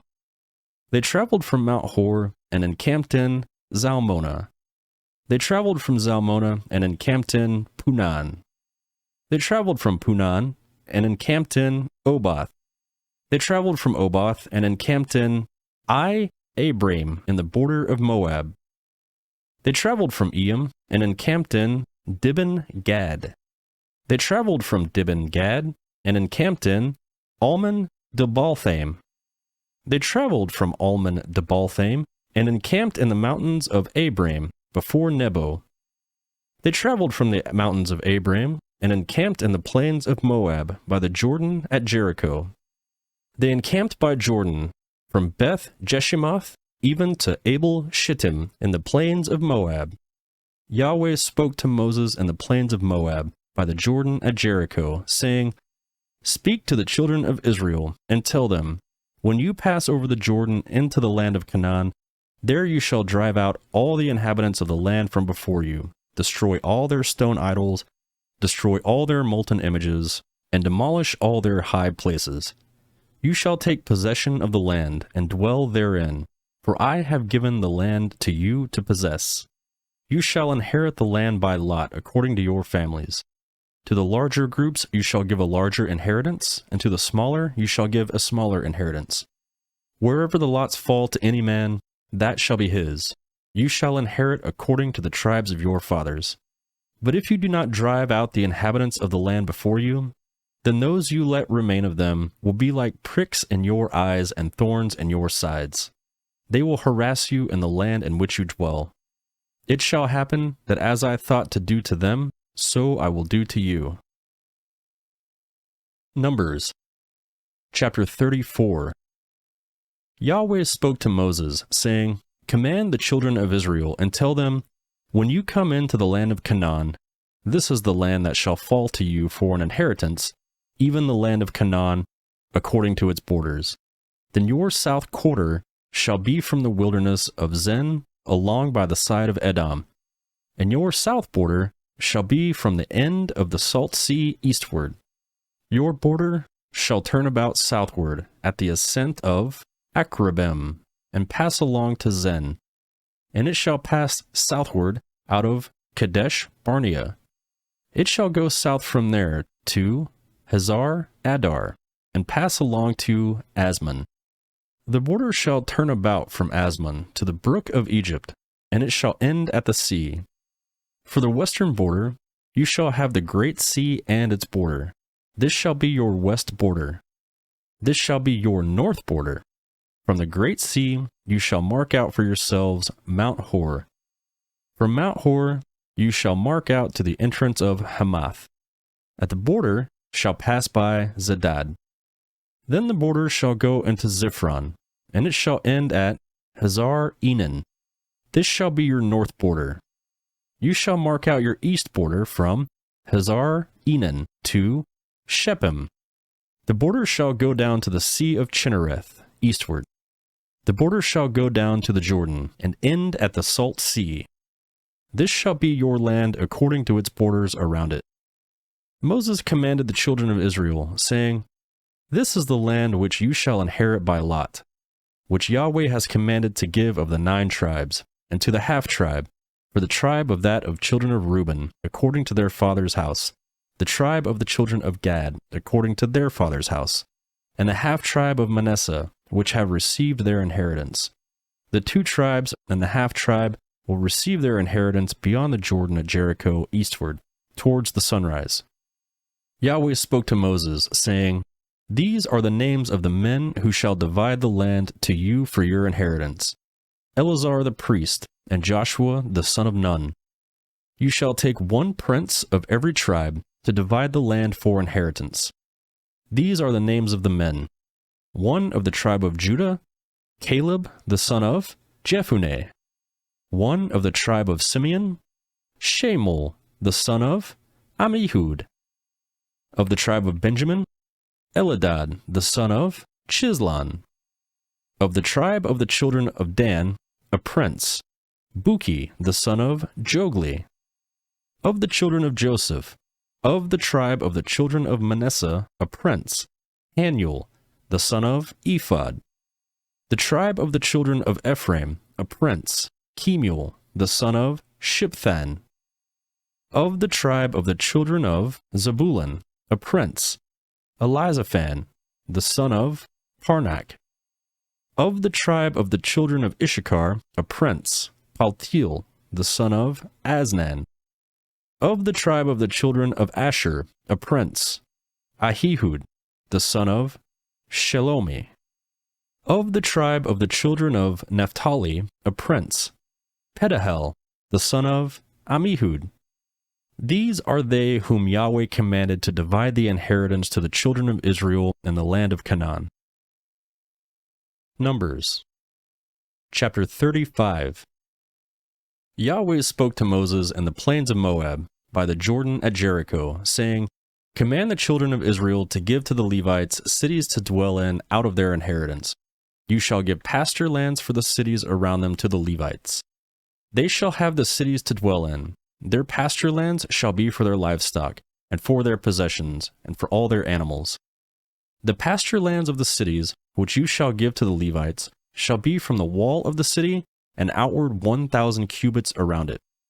You shall measure outside of the city for the east side 2,000 cubits, and for the south side 2,000 cubits, and for the west side 2,000 cubits, and for the north side 2,000 cubits, a city being in the middle. This shall be the pasture lands of their cities. The cities which you shall give to the Levites, they shall be the 6 cities of refuge, which you shall give for the manslayer to flee to. Besides them you shall give 42 cities. All the cities which you shall give to the Levites shall be 48 cities together with their pasture lands. Concerning the cities which you shall give of the possession of the children of Israel, from the many you shall take many, and from the few you shall take few. Everyone according to his inheritance which he inherits shall give some of his cities to the Levites. Yahweh spoke to Moses, saying, Speak to the children of Israel, and tell them, When you pass over the Jordan into the land of Canaan, then you shall appoint for yourselves cities to be cities of refuge for you, that the manslayer who kills any person unwittingly may flee there. The cities shall be for your refuge from the avenger, the manslayer not die until he stands before the congregation for his judgment. The cities which you shall give shall be for you 6 cities of refuge. You shall give 3 cities beyond the Jordan, and you shall give 3 cities in the land of Canaan. They shall be cities of refuge. These 6 cities shall be refuge for the children of Israel, for the stranger, and for the foreigner living among them, that everyone who kills any person unwittingly may flee there. But if he struck him with an instrument of iron, so that he died, he is a murderer. The murderer shall surely be put to death. If he struck him with a stone in hand, by which a man may die, and he died, he is a murderer. The murderer shall surely be put to death. Or, if he struck him with a weapon of wood in hand, by which a man may die, and he died, he is a murderer. The murderer shall surely be put to death. The avenger of blood shall himself put the murderer to death. When he meets him, he shall put him to death. If he shoved him out of hatred, or hurled something at him while lying in wait, so that he died, or in hostility struck him with his hand, so that he died, he who struck him shall surely be put to death. He is a murderer. The avenger of blood shall put the murderer to death when he meets him. But if he shoved him suddenly without hostility, or hurled on him anything without lying in wait, or with any stone by which a man may die, not seeing him, and cast it on him, so that he died, and he was not his enemy and not seeking his harm, then the congregation shall judge between the striker and the avenger of blood according to those ordinances. The congregation shall deliver the manslayer out of the hand of the avenger of blood, and the congregation shall restore him to his city of refuge, where he had fled. He shall dwell therein until the death of the high priest, who was anointed with the holy oil. But if the manslayer shall go at any time beyond the border of his city of refuge where he flees, and the avenger of blood finds him outside of the border of his city of refuge, and the avenger of blood kills the manslayer, he shall not be guilty of blood, because he should have remained in his city of refuge until the death of the high priest. But after the death of the high priest, the manslayer shall return into the land of his possession. These things shall be for you a statute, an ordinance to you throughout your generations in all your dwellings. Whoever kills any person, the murderer shall be slain based on the testimony of the witnesses. But one witness shall not testify alone against any person so that he dies. Moreover, you shall take no ransom for the life of a murderer who is guilty of death. He shall surely be put to death. You shall take no ransom for him who has fled to his city of refuge, that he may come again to dwell in the land before the death of the priest. So you shall not pollute the land where you live, for blood pollutes the land. No atonement can be made for the land for the blood that is shed in it, but by the blood of him who shed it. You shall not defile the land which you inhabit, where I dwell, for I, Yahweh, dwell among the children of Israel. Numbers Chapter 36. The heads of the fathers' households of the family of the children of Gilead, the son of Machir, the son of Manasseh, of the families of the sons of Joseph, came near and spoke before Moses, and said before the princes, the heads of the fathers' households of the children of Israel, they said, Yahweh commanded my Lord to give the land for inheritance by lot to the children of Israel. My Lord was commanded by Yahweh to give the inheritance of Zelophehad, our brother to his daughters. If they are married to any of the sons of the other tribes of the children of Israel, then their inheritance will be taken away from the inheritance of our fathers, and will be added to the inheritance of the tribe to which they shall belong. So it will be taken away from the lot of our inheritance. When the Jubilee of the children of Israel comes, then their inheritance will be added to the inheritance of the tribe to which they shall belong. So the inheritance will be taken away from the inheritance of the tribe of our fathers. Moses commanded the children of Israel according to Yahweh's word, saying, "The tribes of the sons of Joseph speak what is right. This is the thing which Yahweh commands concerning the daughters of Zelophehad, saying, Let them be married to whom they think best. Only they shall marry into the family of the tribe of their father. So shall no inheritance of the children of Israel move from tribe to tribe.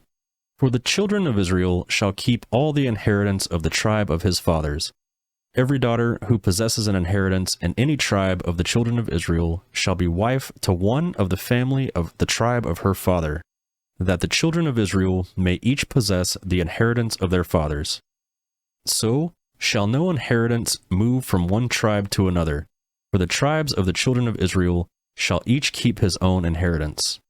The daughters of Zelophehad did as Yahweh commanded Moses, for Mahlah, Tirzah, Hoglah, Milcah, and Noah, the daughters of Zelophehad, were married to their father's brothers' sons.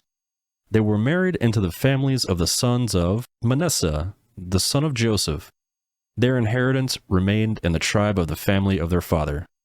These are the commandments and the ordinances which Yahweh commanded by Moses to the children of Israel in the plains of Moab by the Jordan at Jericho.